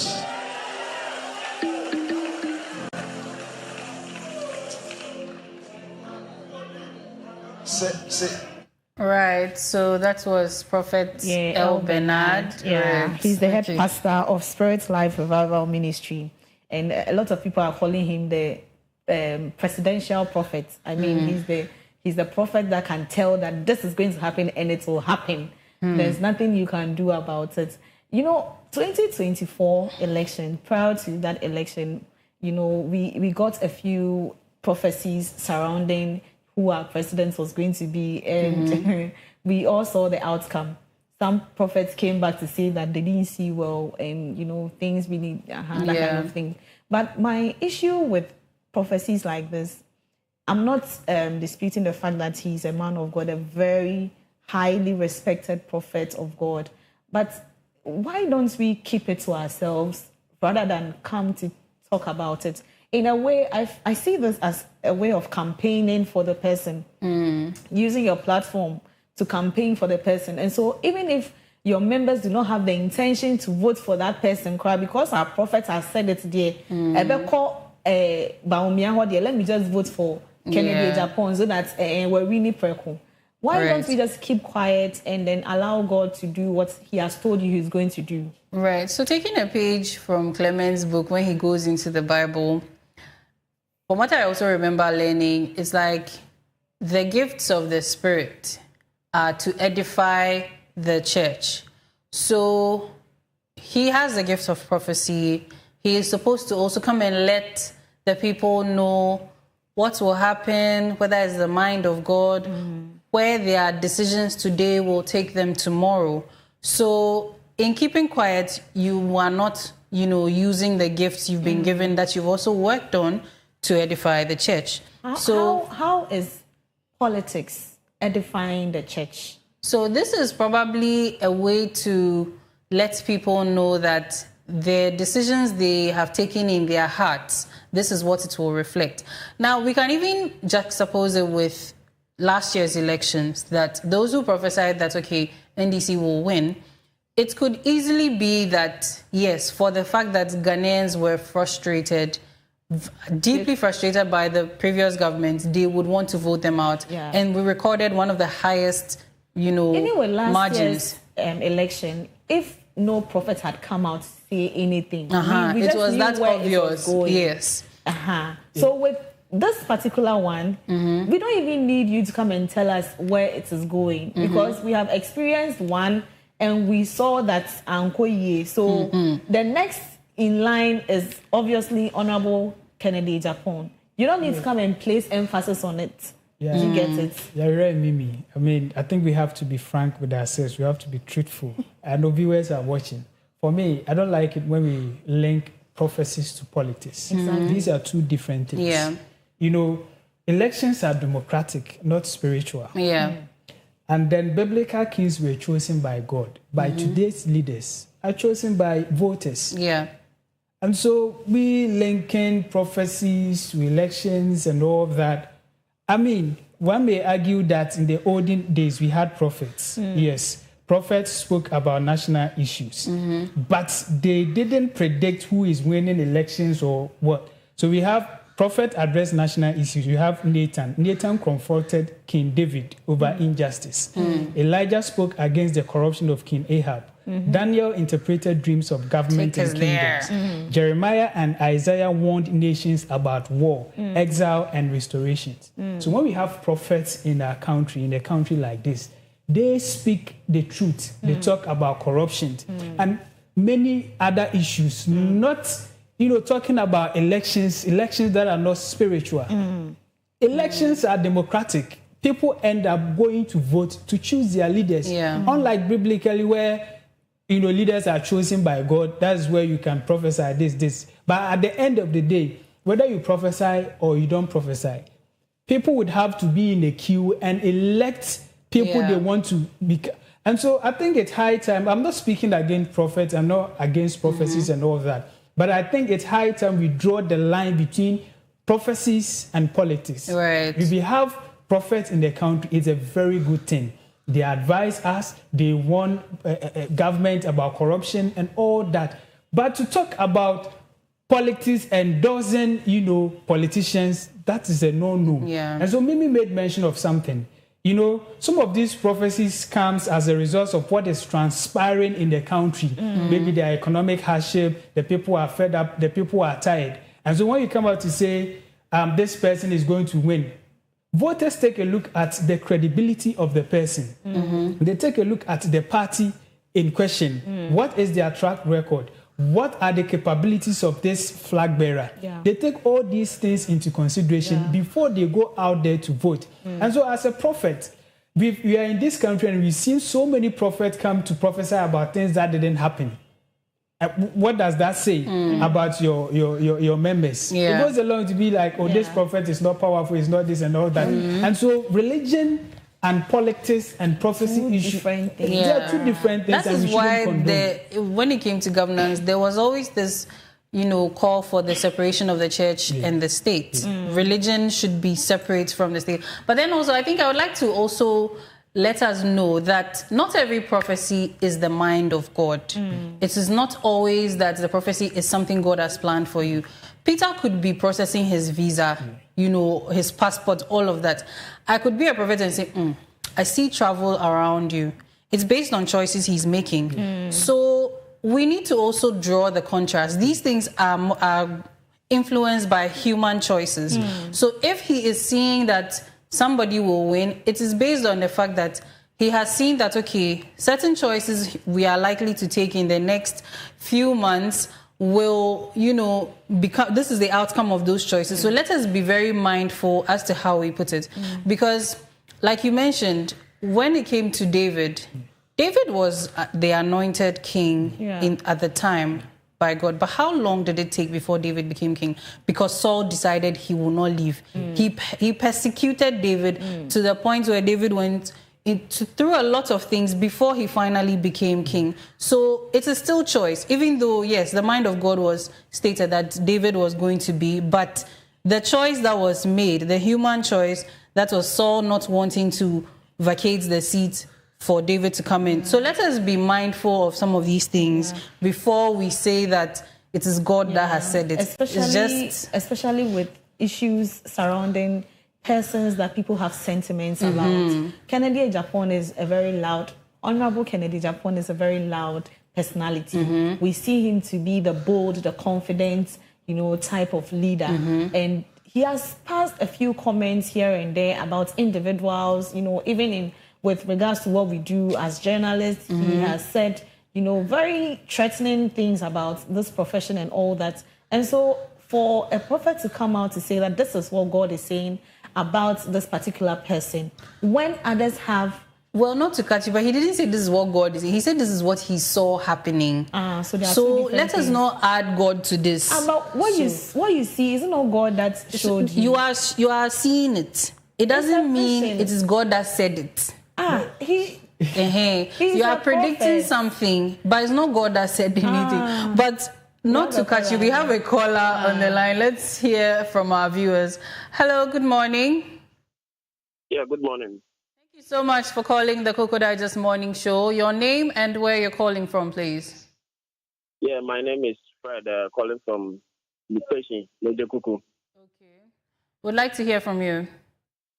Okay. First of all, let me put it that currently in Lede Kuku and Krowo, we are having water crisis for almost over 3 months now. So if people can draw the attention of the authorities to it. Right. Yeah, concerning the discussion, first of all, let's also define what is politics and religion. With the definition of politics, religion is politics. It is not partisan, though, but politics in the broader sense. Religion is, because politics is about choice. It's about making choice. So the choice between good and evil is politics. So to say that the prophecy and other things, God what was happening in the biblical days has not stopped. It's just the ability for us to understand and appreciate how God still speaks to people. I believe personally, most elections and what things that happen in our politics, there are some at times that I see revelations about it. Sometimes I post it on Facebook, and most of them come to pass. Majority, about 90%. Talking about all the elections, I've posted some of these things on Facebook. So God still speaks to us. God gives choices to us. We make the obvious because God cannot what? But God definitely speaks into the future. Revelation. It's still there. So we shouldn't say that politics and then. But what our pastors, some of the pastors and so-called prophets are doing is abusing it. Abusing it because if you say, okay, this person will win, let it be so. Just say it. But constantly, instead of preaching the salvation, constantly on their pulpit, they keep talking about, oh, this one will this. I said he will win. Even at the time of the election, it means that you are campaigning for the person instead of telling the mind of God. After speaking the mind of God, the people have heard it. Let it be. But now they are campaigning to make sure that what they have said comes to pass. That is where the problem is. Some of them are abusing it. Some of them just want fame. So when they look at the trend, in fact, when it's about to rain, we all know. And when a government is not performing, and we want to, majority know, but it is those who prophesy and give details. Those ones are those we have to pick out. That's why we have to be spiritual. You can't be Christian and not be spiritual. It should be 90% spiritual and 10% physicality. But politics, the definition of politics, Rome, if you go to Rome now to select Pope, to elect Pope, that the politics involved, campaigning within. So those ones they are all politics. We should understand that to separate politics from others, then the human being shouldn't exist at all. Because everything, even in the home, your children make the choice of what to eat. It's politics. The little politics I've learned. Right. Thank you so much. Thank you so much for your contribution. We are being advised to be 90% spiritual and 10%, physical. But okay. We have comments. I'm really scared to read, but okay. This one says, good morning, Clock TV. If for me alone, I would love for the military ruling. Why did I say so? Price control is not working in this our Ghana. The so-called dollar has dropped from 14 or 15 cedis to 11 cedis. Yes, things that were 5 cedis, then when the dollar was 15 cedis, is now 7 to 8 cedis. This time, the dollar is 11 cedis. Why? Because of some of these. Why? Okay, so it's not very, but I'll try my best. So if the military should rule us by now, we'll all be happy in the country. This is Lieutenant Jude from Dawenya. Let's have a wonderful day. Now, he also says, that angel who showed him the vision is a foul spirit, a fallen angel. He should go back and pray properly. God sent you to go and redeem the lost people from going to hell. And the same God has shown you vision about politics. I think this is with regards to Prophet El Bernard's prophecy we just watched. Then he also says again, can't you see the people in the church were not happy about what he was saying? Clearly, the church is full of NDC members. God should have mercy on us. This is Lieutenant. Thank you for your comment. We also have another caller on the line. Hello? Hello. Good morning. Please speak up a little. Hello. Yes. Hello. Good morning. Thank you for calling the Koko Digest Morning Show. Your name and where you're calling from, please. I'm calling from Hachu. Right. Hello, Ifwa. We would like to hear from you. Okay, so a gentleman was trying to make a submission that religion, spirituality, and politics are two different things. But I just want to touch on that and say that they are not really two different things in particular. Because if you go back to the very Bible, politics started with God, okay? And if you look at characters like Joseph, let me just use Joseph. Joseph, at the time when Pharaoh needed an interpretation to his dream, he consulted spirituality. yeah, it was politics, but he came to spirituality to contact what is the meaning of my dream. And then that changed the whole course of life, not only Egypt, but other countries, okay? Because people ended up coming to tap into the blessing, this insight that came from their spiritual background, gave to Pharaoh and Egypt as a whole. So this is the only example I'm going to cite, but I want to just tell our gentleman that we shouldn't look at politics and spirituality separately.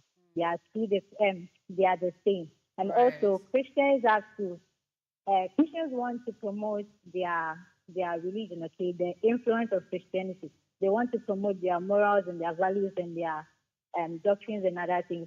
How can you have the influence if you don't have the power? How can you have you are not in positions where your voice to be heard.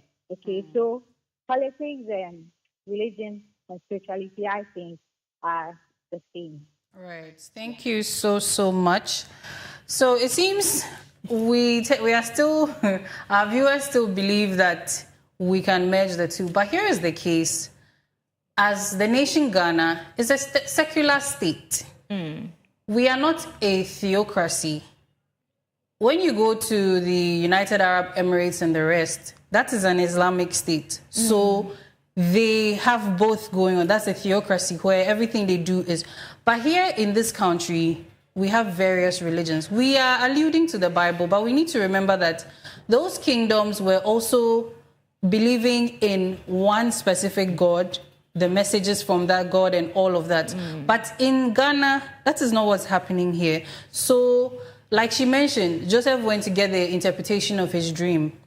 Did the interpretation of his dream inform any decisions he took in that, okay, because so and so, I must do this? No. Rather, finding out the meaning made him know that, okay, this is what to prepare for.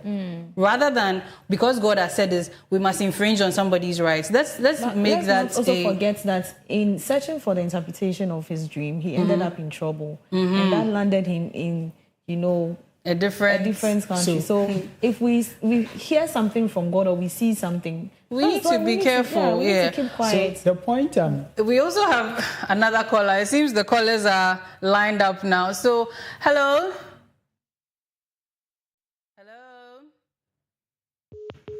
Right, so we lost that caller. Please do well to call again. Yes, Peter, you were saying something. The point I was making, I don't have any problem with, attaching, but the problem is the endorsement. Yes, fine. God has revealed to you, but the endorsement of it, endorsing one political party, one candidate over the other. It's so what happens to failed prophecies? It damages faith. We are talking about Christianity and we are talking about, politics here.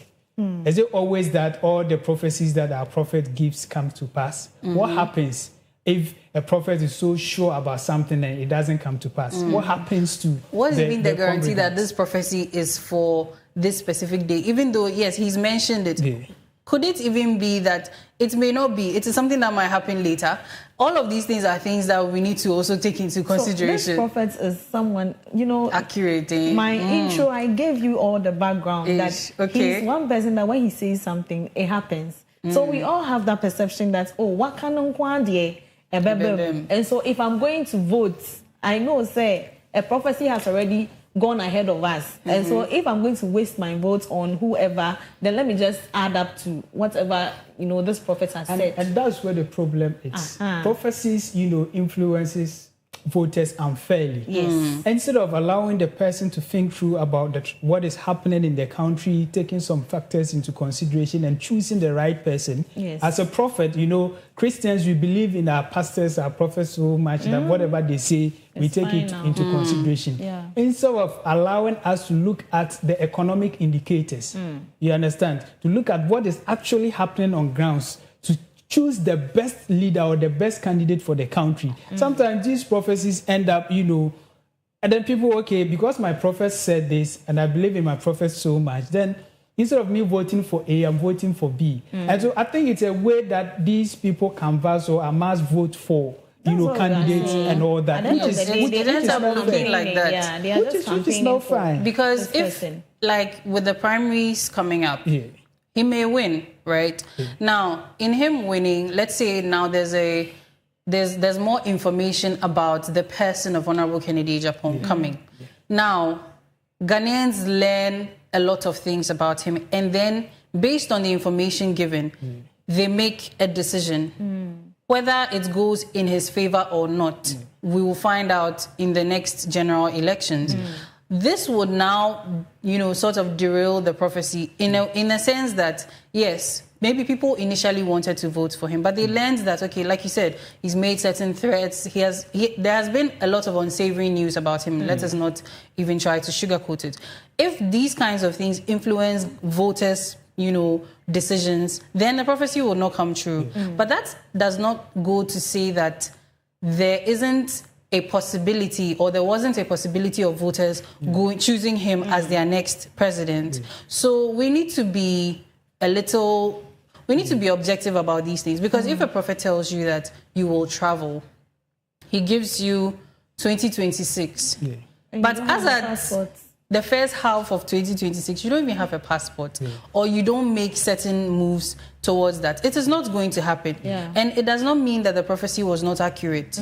So whatever we hear, we will still have to make the decision. It will not fall on our laps. So these things should be his prophecy was very emphatic. He was like, he has won.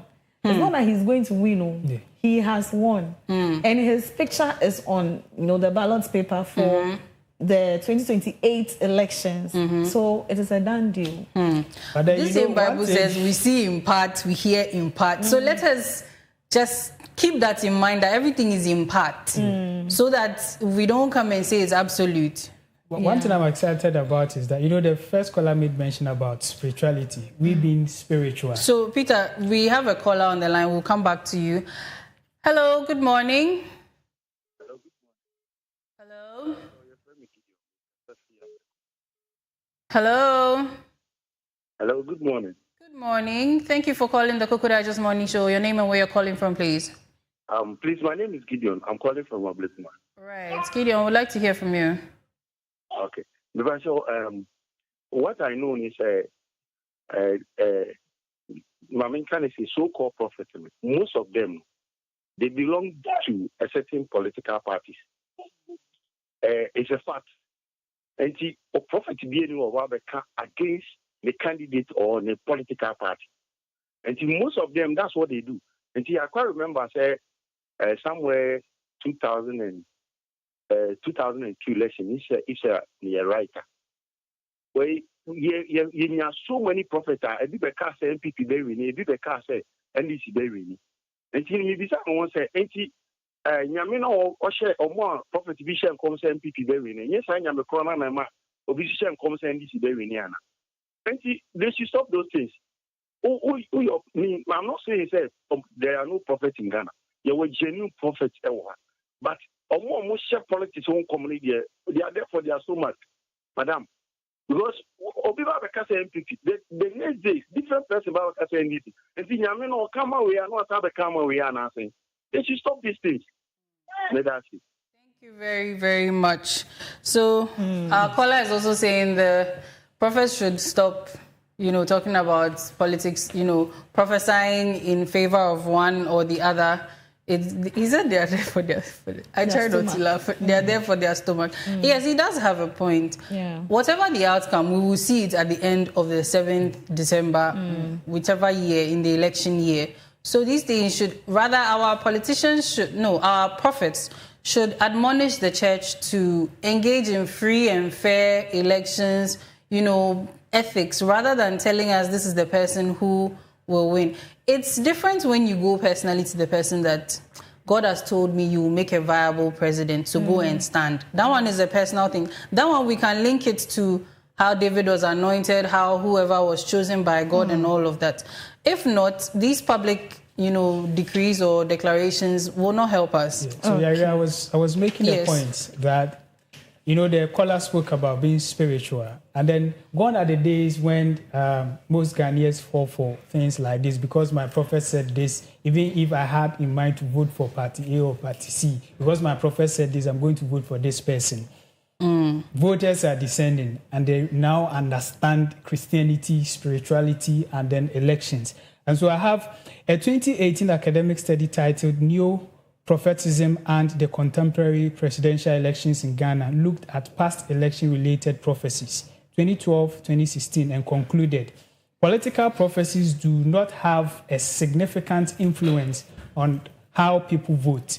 Voters more often base decision on corruption, integrity of the leader or good leadership trait, party affiliations, and economic policies. Research also suggests that while many Ghanaians believe in prophecy generally, when it comes to actual elections, people are more pragmatic. That is, even if a pastor says candidate X will win, many voters still weigh track record, party performance, and personal interest before casting ballots. And so all that I'm trying to say is that in as much as our prophets will preach and endorse, candidates, which in my opinion, I think it is not right, because the prophets of old did not endorse candidates. They spoke about corruption, righteousness, one leaders and all that, but not endorsing political parties and all that. In as much as some prophets will prefer to do that, you have the mandate as a citizen, the Kokromoti power. Before you go and elect somebody,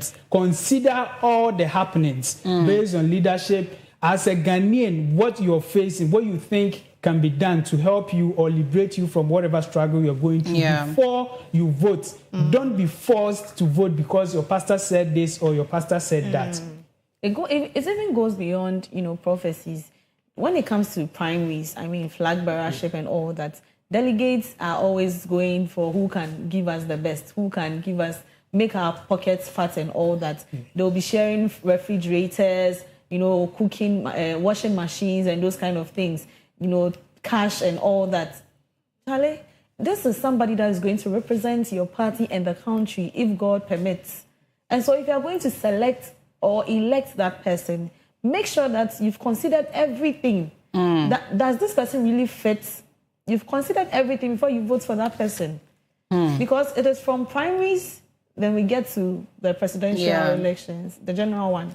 And so you see, he mentioned that it was 2 doors. It could also be that when the primaries he wins, and in the 3 years before the next general elections, he does 1 or 2 things that the public does not agree with. Then the second door will not open. Yeah, he was clear. He was very clear. The video we saw, his message, he was very clear. No, in that... He said the first door is the primaries. Yes. And then the second door, he didn't say anything about it, but he will come back and give us an updates. Okay. You also mentioned that his picture was on the ballot sheets for 2028. And I'm also saying that considering the track record of this candidate, what if more things come up? Maybe more skeletons are removed from his cupboard, his own actions or words later on, in the subsequent years. I know it could influence voter behavior. This particular candidate knows what he's getting himself into. If you have intentions of being a president, there are certain things you're even indulging. And politics is a dirty game. And so if God permits and he ends up on the ballot paper, prior to the elections, what can happen, the kind of things that will come out. And so I think if he's also hearing this prophecy and he's likely to win, this is the time for him to onkata nechi, onye niyama.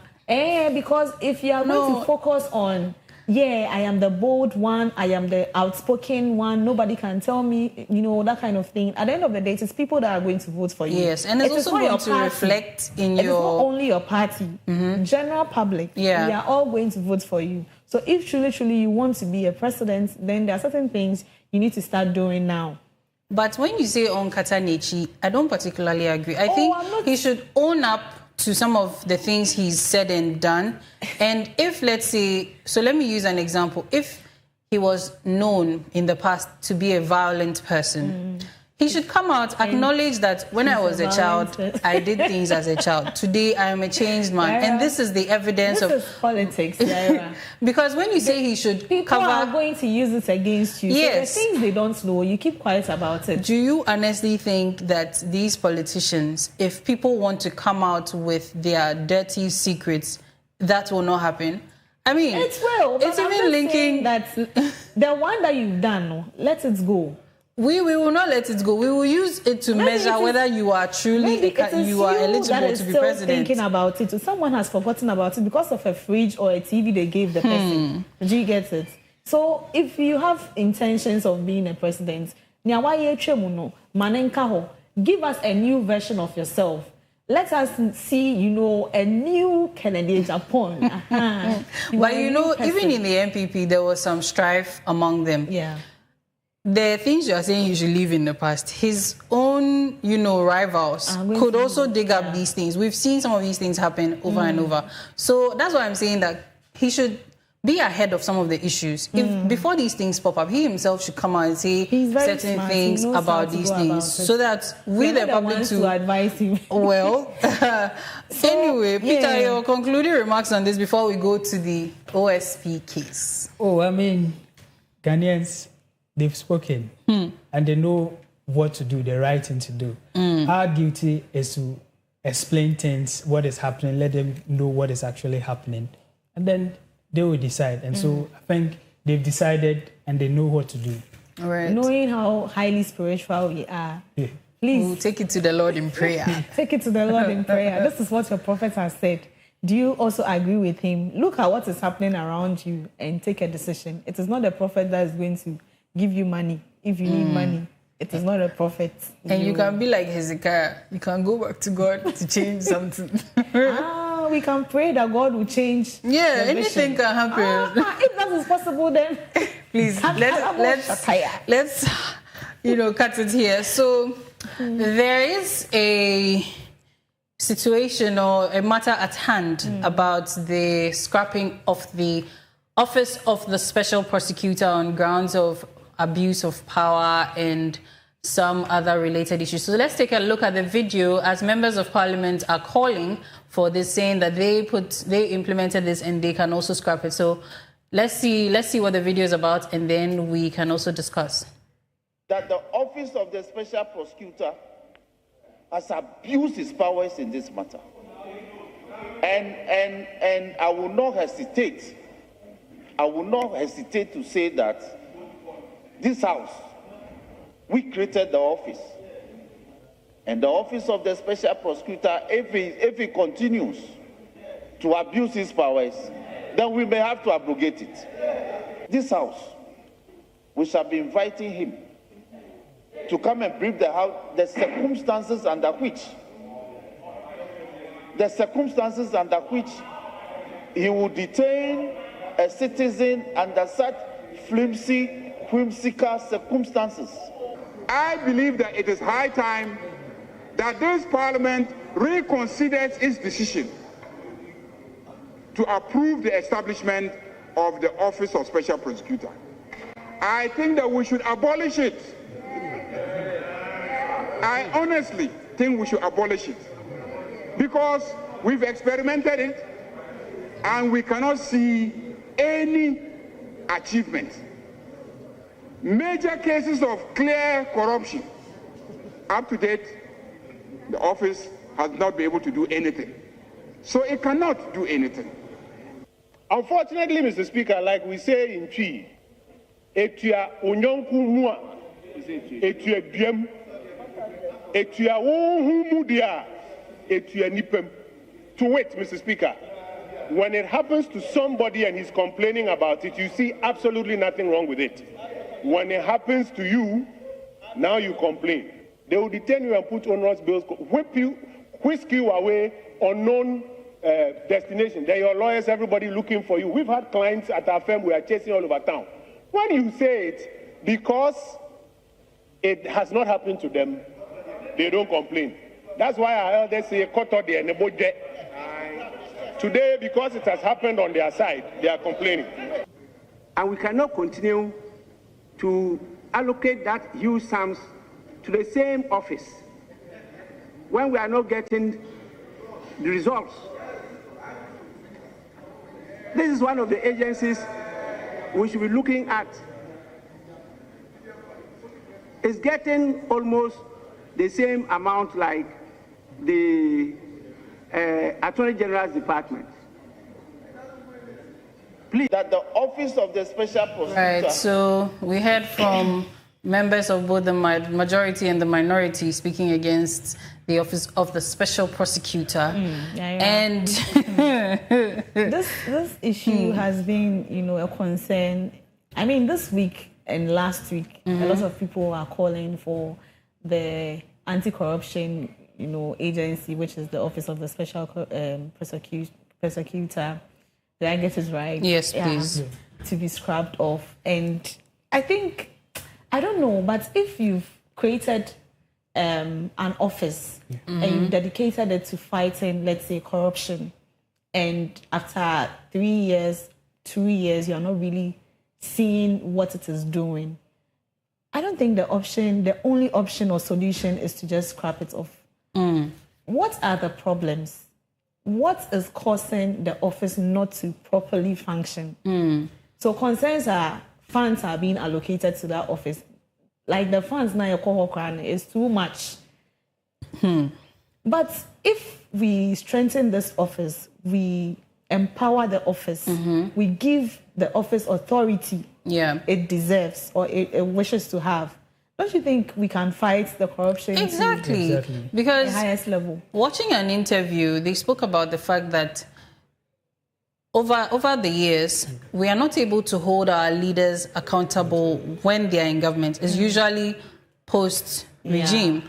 But this office was created to make sure they are an autonomous body, non-partisan, not influenced by any political bodies, so that they can hold political leaders, literally anybody accountable, investigate high-profile cases that, maybe if it's the police, we'll end up hearing something like order from above or something. But then also, like you're saying, should scrapping it be the first resort? What about a review?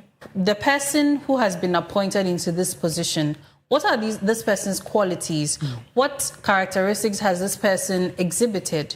Do they fit into the persona of the special prosecutor? If not, what can we do? Even in the Constitution, as it is stated, could there be a need for a review as to what this kind of person should be? What are the criteria this person should meet? These are things we need to think about before scrapping it. Before Peter even comes in, this is high-profile cases, corruption cases that we've not dealt with before. Previously, it used to be the normal routine. Oh, you've taken a few sum of money. This is high-profile. The people involved are high personalities, ministers, politicians, members of parliament, big people. And so they come with some kind of power. You can't just deal with an issue involving a minister in just few days and you have results. No, they also come with their lawyers, highly intelligent people. So I don't think the option is just scrapping it off, but reviewing the office and then empowering the office with the resources we need to that level. So I'd like to ask the viewers, should the Office of the Special Prosecutor be scrapped? If yes, why?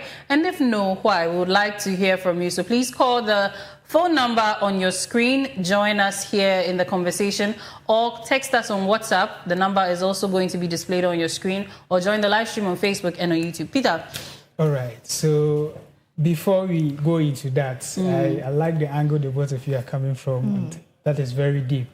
And even before I go into it, there are two major, assassination attempts allegedly on the life of the OSP. And so, so the two of you, as you were talking, the speaker also made mention of the amount allocated to the office. So our producer, if it is ready, I would like us to go through the amount allocated to the office since its inception from 2018 to 2025. So that we know the amount each year it's been allocated. And then we will check if there is value for money. Yes. And so government allocation since inception. So 2018, over 3.7 million Ghana cedis was allocated to the OSP office. 2019, 180 million Ghana cedis. 2020, over 138 million Ghana cedis. 2021, over 124 million Ghana cedis. 2022, over 170 million Ghana cedis. 2023, over 149 million Ghana cedis. And 2025, over 146 million Ghana cedis. Right. So before you go into the allocations, we have a caller on the line. So please hold on. Hello. Hello, good morning. Good morning. Thank you for calling the Koko Digest Morning Show. Your name and where you're calling from, please. Thank you. A happy morning to you all. Good morning. Today, you people have said a lot. Talking about the special prosecutor, I think they should fire it or they should cancel it. Because the money they have been using, the taxpayers' money they have been using to pay him or to pay the office of special prosecutor, and you could see that their work is not going on well. And you can't be in the office without working and taking, salary and allowances. So I think they should desist from it.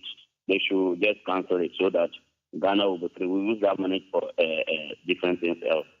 Okay, thank you very, very much for your contribution. So, just adding up to what he said.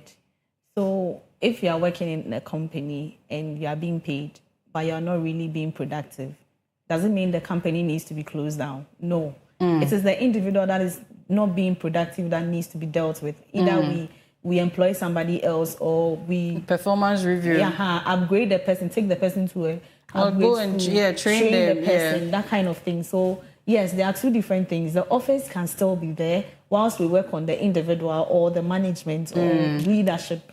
Right. So Peter was talking about the figures, the allocations over the years since 2018 into 2025. Please proceed. Yes, so these are the allocations since its inception.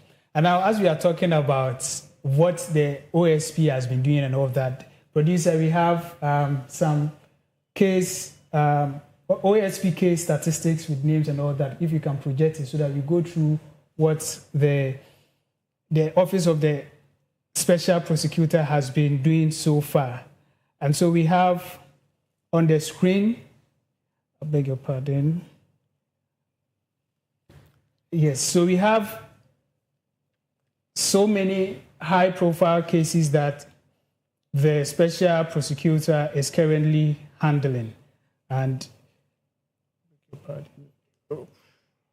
okay, so we're seeing the document about the total complaints received, and yes, we have over 170 in 2025. This is a total count as of mid-2025. Now, Peter will continue the conversation on that and give us the details. Yes. So total complaints received are over 170. And then we have major cases under full investigation, 71. Persons in trial currently, 33. Successful convictions secured, 7. Prosecutions initiated as of 2025 year to date, 6. Acquittals and discharges, 1. And so when we talk about these, we can talk about successful convictions secured. That is the total 7. We have the GES payroll fraud in the northern region. So we have a former teacher who illegally received salaries after leaving post. And then we have Abdullahi Abubakar Sadek, who is GES Integrated Personal Payroll Database Coordinator. We also have Same Souk, Schools Improvement Support Officer. We also have Mohammed Yusuf J, head teacher who allegedly validated fraudulent salaries. We also have Stafford Kolete Azude Bas, the names, I'm sorry for butchering the names, who is the Assistant Chief Account Technician, Controller and Accountants General's Department. We also have Osman Isahaku, current headmaster who allegedly validated irregular payments. And we also have IMCIM corruption. That is Andy Thomas Owusu. We can also talk about high-profile persons currently on trial, and as I mentioned, 33 persons.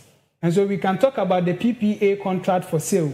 The Ajenim Boateng Ajay, former PPA CEO, facing charges of using public office for profit and procurement influence. His trial is ongoing. We can also talk about the IMCIM corruption. Charles Cromwell, I'm sorry for the name. He is the former IMCIM secretary. He's also facing charges of corruption and abuse of public office. Trial ongoing with co-accused.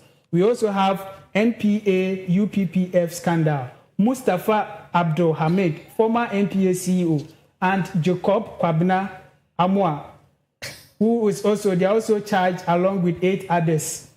Companies in 280 million Ghana cedis extortion and money laundering scheme.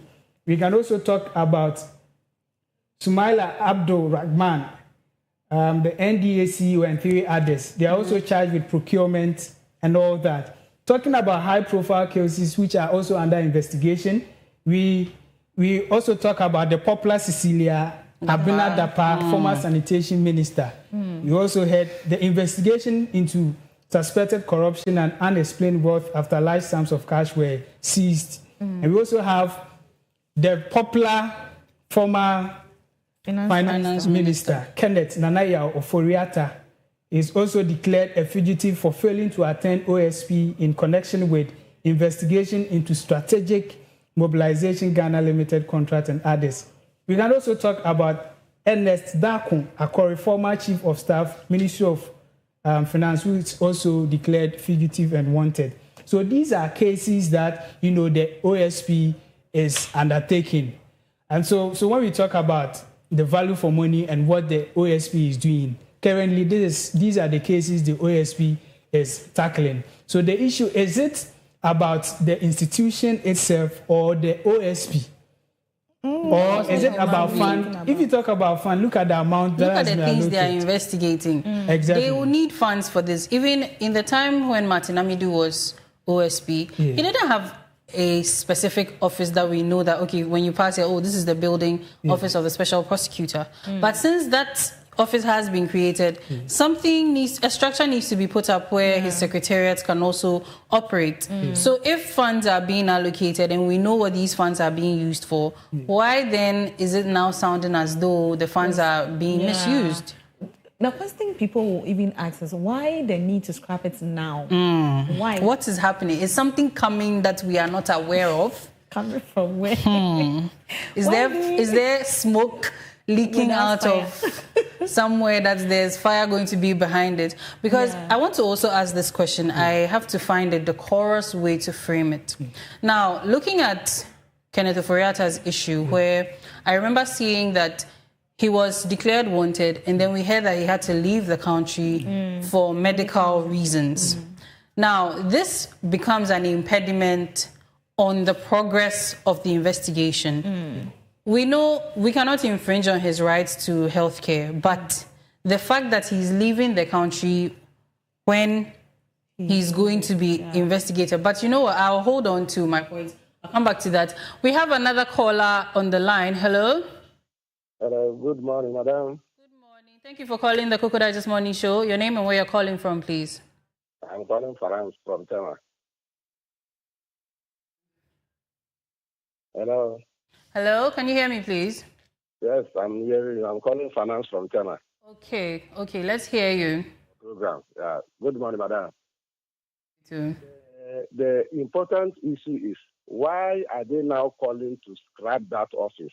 Why is it now that they are calling of scrapping of that office?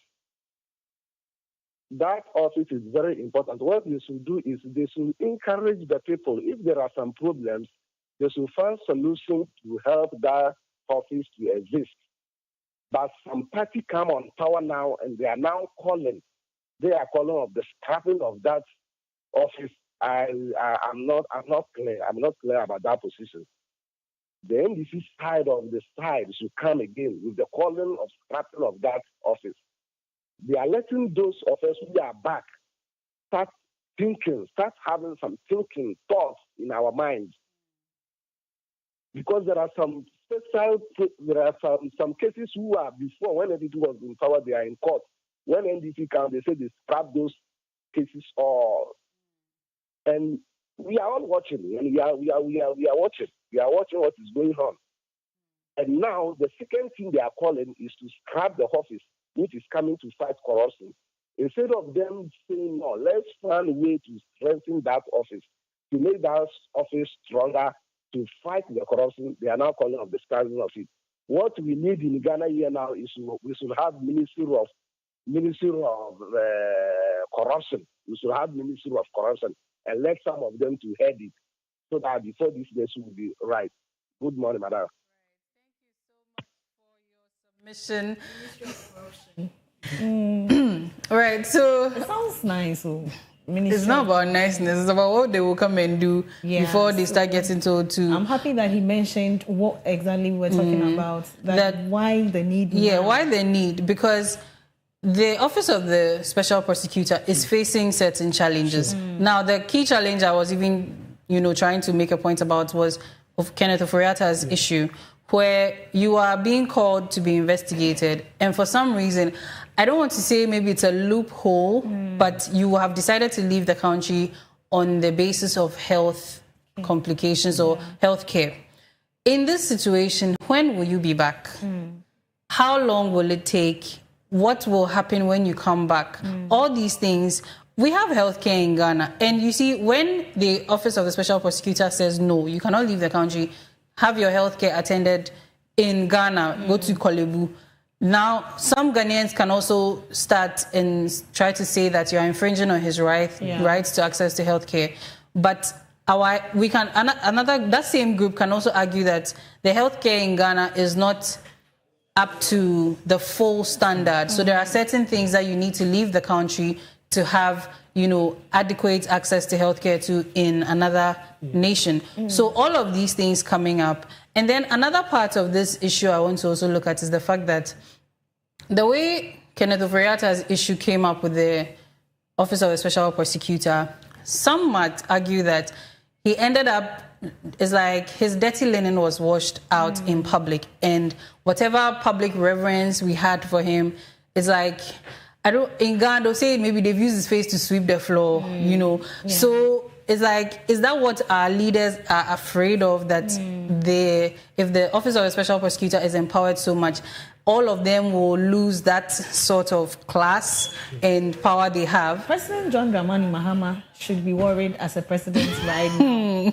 Oh yes, as a president, he should be very concerned and worried, because he was the same person who said he will not sit and allow any of his leaders to, involve or indulge in any corruption activity or whatever. And so if these same people are coming out to say that the only office that is fighting corruption should be scrapped off, then as a president, he should be concerned. Because what are you doing that you need an office that is persecuting corrupt people be scrapped off? Then it means there's something. That's why I was asking that. Is there something coming that we should prepare for? I mean, talking about the president, I think, 3 days ago, the Felix Ofosu-Kwakye came out to say something about that the president hasn't said anything of scrubbing the office off or something. And so, like, we're always, the question we are asking is why? And then the why now.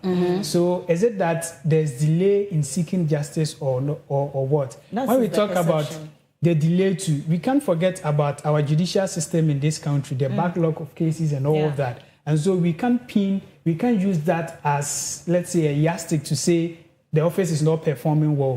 We've listed a number of cases. But then to also move on, the OSP's financial impact. So, sorry, we have a caller on the line, Asari from Kaswa. Hello? Yes, hello. Good morning to you and your panelists. Good morning to you too. We would like to hear from you. Asari, right? Yes, Asari from Kaswa. Yes, Asari from Kaswa. Okay. So, we'd like to hear you. What are your takes on the issue at hand? Yes. I don't see any justification in scrapping the office of the special prosecutor just because people think office is not performing or the head of that office is not performing. You see, we are in a democratic dispensation. In this era, you can't ban people out of what you suspect. You can't just ban people, take them through certain processes, and then jail them and think that you are working. No. Even the one who has been caught has a right to defend itself. The rule of Justice Grand Story. And so, obviously, we'll be having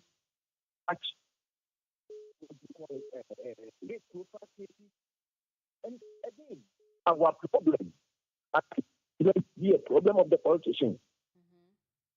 The problem of the politicians.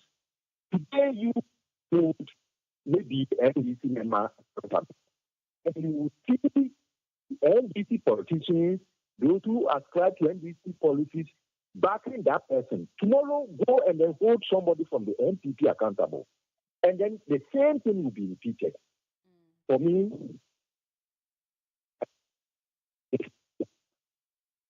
if we leave the office, give that independent role that has to play, and then resource it. When we resource it, you will see the report coming up. Let's not scrap it. Right. Thank you so much. Thank you so much for your contribution. He's also saying we should not scrap it. I also want to ask, before Peter resumes, that can we probably input some parameters in the Constitution around this, the investigation? Because we've seen that a lot of high-profile personalities have been declared fugitives for one reason or the other. Because now, let's use the U.S.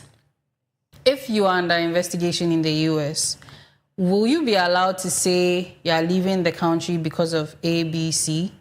Can the U.S. not, maybe you're coming to Ghana for healthcare, can the U.S. not liaise with the Ghanaian government to find out your medical records and, you know, how long it will take for your medical attention to be given to return you to the U.S. to come and face the music? Yeah. If something like that can be done, why don't we implement something like that so that these people declared fugitives, those who are out of the country and whatnot, we can get them back, solve the issues, reclaim what we need, you know, bring them to book, and then we will see that the OSP is actually working. Yeah, it makes sense. What you are saying really makes sense. But you see, these high-profile cases are people you know. As an OSP, it's like your mates, right? They are on your same level. And you can also... We have a caller. Okay. So we have another caller on the line. Hello? Hello? Hello, good morning. Thank you for calling the Koko Digest Morning Show. Your name and where you're calling from, please. My name is Peter. Okay. Calling. Hello? Yes, hello. I can hear you, please. Hello? My name is Peter. I'm calling from Amasama. All right. Can you please speak a bit louder? Yeah, my name is Peter. I am calling from Amasama. Okay. Isaac, let's hear you. What I want to say is that what I want to say is that the special prosecutor, the office must be closed. Why, please? Okay, seems we lost the caller. Please do well to call again and share with us why you think the Office of the Special Prosecutor should be closed down. Yes, Peter, you were saying something. Yes. So I was saying that the Office of the Special Prosecutor too has saved us some money, some huge sums of money. I don't know if producer can project. Okay. So amount saved, that is avoided financial loss, 6.42 billion. We also have suspended transactions, that's from contracts, 6.14 billion. You have total assets seized or frozen, 102.7 million. And then value of assets recovered, 28.89 million. And so, I mean, this whole issue, so a lot of people have spoken, like what we're experiencing this morning. Some are against, some are for. And so I think the members of parliament and then I mean, going forward, I think they would have to explain to us the reasons for they wanting it to be scrapped, and then why. Okay. So we have another caller on the line. It seems today the callers are not allowing. Hello, Felix. Hello, good morning. Good morning to you too. We'd like to hear your thoughts on this issue. Yes, my thought is, let's say if the other lady is contributing towards like he's a high level with the special prosecutor. Let's say if I'm the one, if I was to be the one that did that, I'm sure by 10 minutes time I could be in prison. So nobody is above the law. I thought everybody should treat the same way the ordinary Ghanaians also treat. It's really that this person is special, this person is not special. No, everybody should treat in the same way as according to law. The man is supposed to be in Ghana to also be judged like how he let every Ghanaian pass through. I think this is what I have to say. Right. Thank you so much for your contribution. So, Peter. I was just saying that with regards to what I was saying, that we are on the same level, and I can't persecute you like how I will persecute somebody that is not my level. And we should understand these things objectively. I'm just speaking from an objective point of view. We should understand that these are people you are involved with. And so investigating them won't be as easy as someone you do not know. Do you get it? And there's this likelihood that, if I'm prosecuting someone of my level and then I get myself in the same situation, am I going to persecute her the same? Yes. So you get it. We are, as humans, you think of these things, but it might, influence certain decisions you are likely to take on this person. But I don't agree with you when you say that you cannot investigate the people on the same level, because we have professions. Why is somebody a judge? Why is somebody a lawyer? Why is somebody a policeman? Why is somebody the special prosecutor? You have been given, or why is somebody the attorney general? Because it is from the office of the attorney general that this role stems. Now, you've been put there to do something. You've been given a certain amount of power, just like when we were talking about the Chief Justice. You've been giving certain powers to be the Chief Justice, I think number 4 of the land, or number 3. Now, based on your own actions in that role, when, one way or another, you are also on the other side of the issue, you will also be given that measure of prosecution or whatever process you need to go through. So if tomorrow you become president, and yes, we are colleagues, it does not mean that you cannot bring Peter or me to book because we've done something. Absolutely. We are colleagues. I'm just saying, it's easy to say it than to do it. No, that is why you've been given that mandate. You see, that is how come we could hear of people like Ken Ofori-Atta being put in the public in this light that it's almost as though he's lost public respect. And I listening to the callers, I remembered another challenge, the Cecilia Dapa issue. All these monies that were found, we heard of an injunction on the special prosecutor by, I think, the courts. And these things are not being talked about, that he's not being given the freedom to operate. Okay, so Ken is not in the country, but Cecilia is in the country. And yet she is still a free person. Yes, and then there's some injunctions. I don't know if it's continuous. I think we based on this, we have to follow some of these cases more, closely. Injunction was placed on the fact that he had frozen her assets and some things, in trying to investigate to find out if this money she has is legitimate, if it is legal to have this much money hidden wherever it's been. And yet we come and hear that there's another power overriding your power. All of that, he hasn't complained. He just, okay, maybe he has, but we've not heard that he's saying somebody is infringing on his jurisdiction or something. But now we are hearing that it should be scrapped. The last time he spoke, Peter, the last time he spoke, he made mention of the fact that there hasn't been new developments with the stories. Let's say we are waiting for Ken to return back to Ghana to be investigated. He's not back. What do? We wait. So whichever country he is, let's go and ask them that, please. We have a person of interest there. We need a release. Give him 1 or 2 medicines to come and be investigated or something. And then the injunction placed on the Cecilia Dapa issue too. What is the way forward from there? Maybe Ghanaians can come to a decision that, okay, no, we don't agree, so let them take that off, investigate the person. We should, like you said, let's involve the people. Yeah, so this whole issue came up when a private legal practitioner, Martin Pebu, was detained by the OSP. And then people were talking about he abusing his power, that he doesn't have the right to detain, a lawyer without, emphasis. And this has been in the news for so many days. And that is what has caused this whole conversation about the value for money and then as to whether it should be abolished or all that.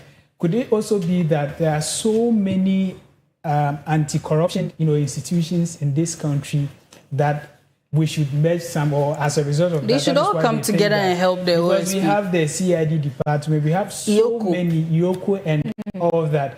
But day in, day out, we hear of scandals, and we don't get to hear the outcome where it ends. We hear from the beginning. When it gets to the middle, we don't get to hear about anything again. And then talking about high-profile cases being, dealt with by the OSP, is it the reason why there's this alleged assassination? Now, there's a statement released by the Interior Ministry. Yes. And I would want to read a portion of it. So, accordingly, you are hereby instructed.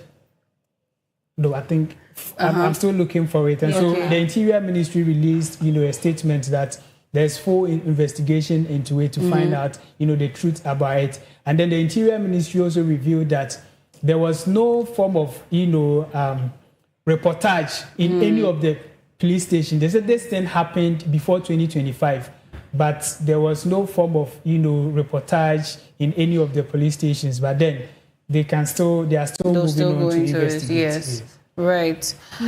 All too soon, this conversation has ended, but Miriam seems to want to 30 seconds, you give your last remarks and then we end the show. So just on a lighter note, I just want to remind our viewers that LTS will be coming your way today at 3 p.m. on Clock TV as we discuss entertainment trends. That number is in the news, and so we'll be talking about that as well. And so, yes, viewers should tune in. Thank you so much for that. So I also want to give some few shout-outs. Shout out to Mr. Mweni. Mr. Mweni, he's watching live. And then shout out to Hanel's Beauty Plus, located inside Ablekuma. Okay. Then let me also say a very big thank you to Sewa Kuto for my outfit. Right. Sewa, thank you so much. Thank you also, cherished viewers, for staying with us. Thank you, the callers and the text message senders. Thank you for joining in the conversation. Without you, this conversation would not have been as fruitful as it was. And would like to say a big thank you to the whole team also. Thank you so much for tuning in. We'll see you bright and early on Thursday morning. Do have a good day ahead.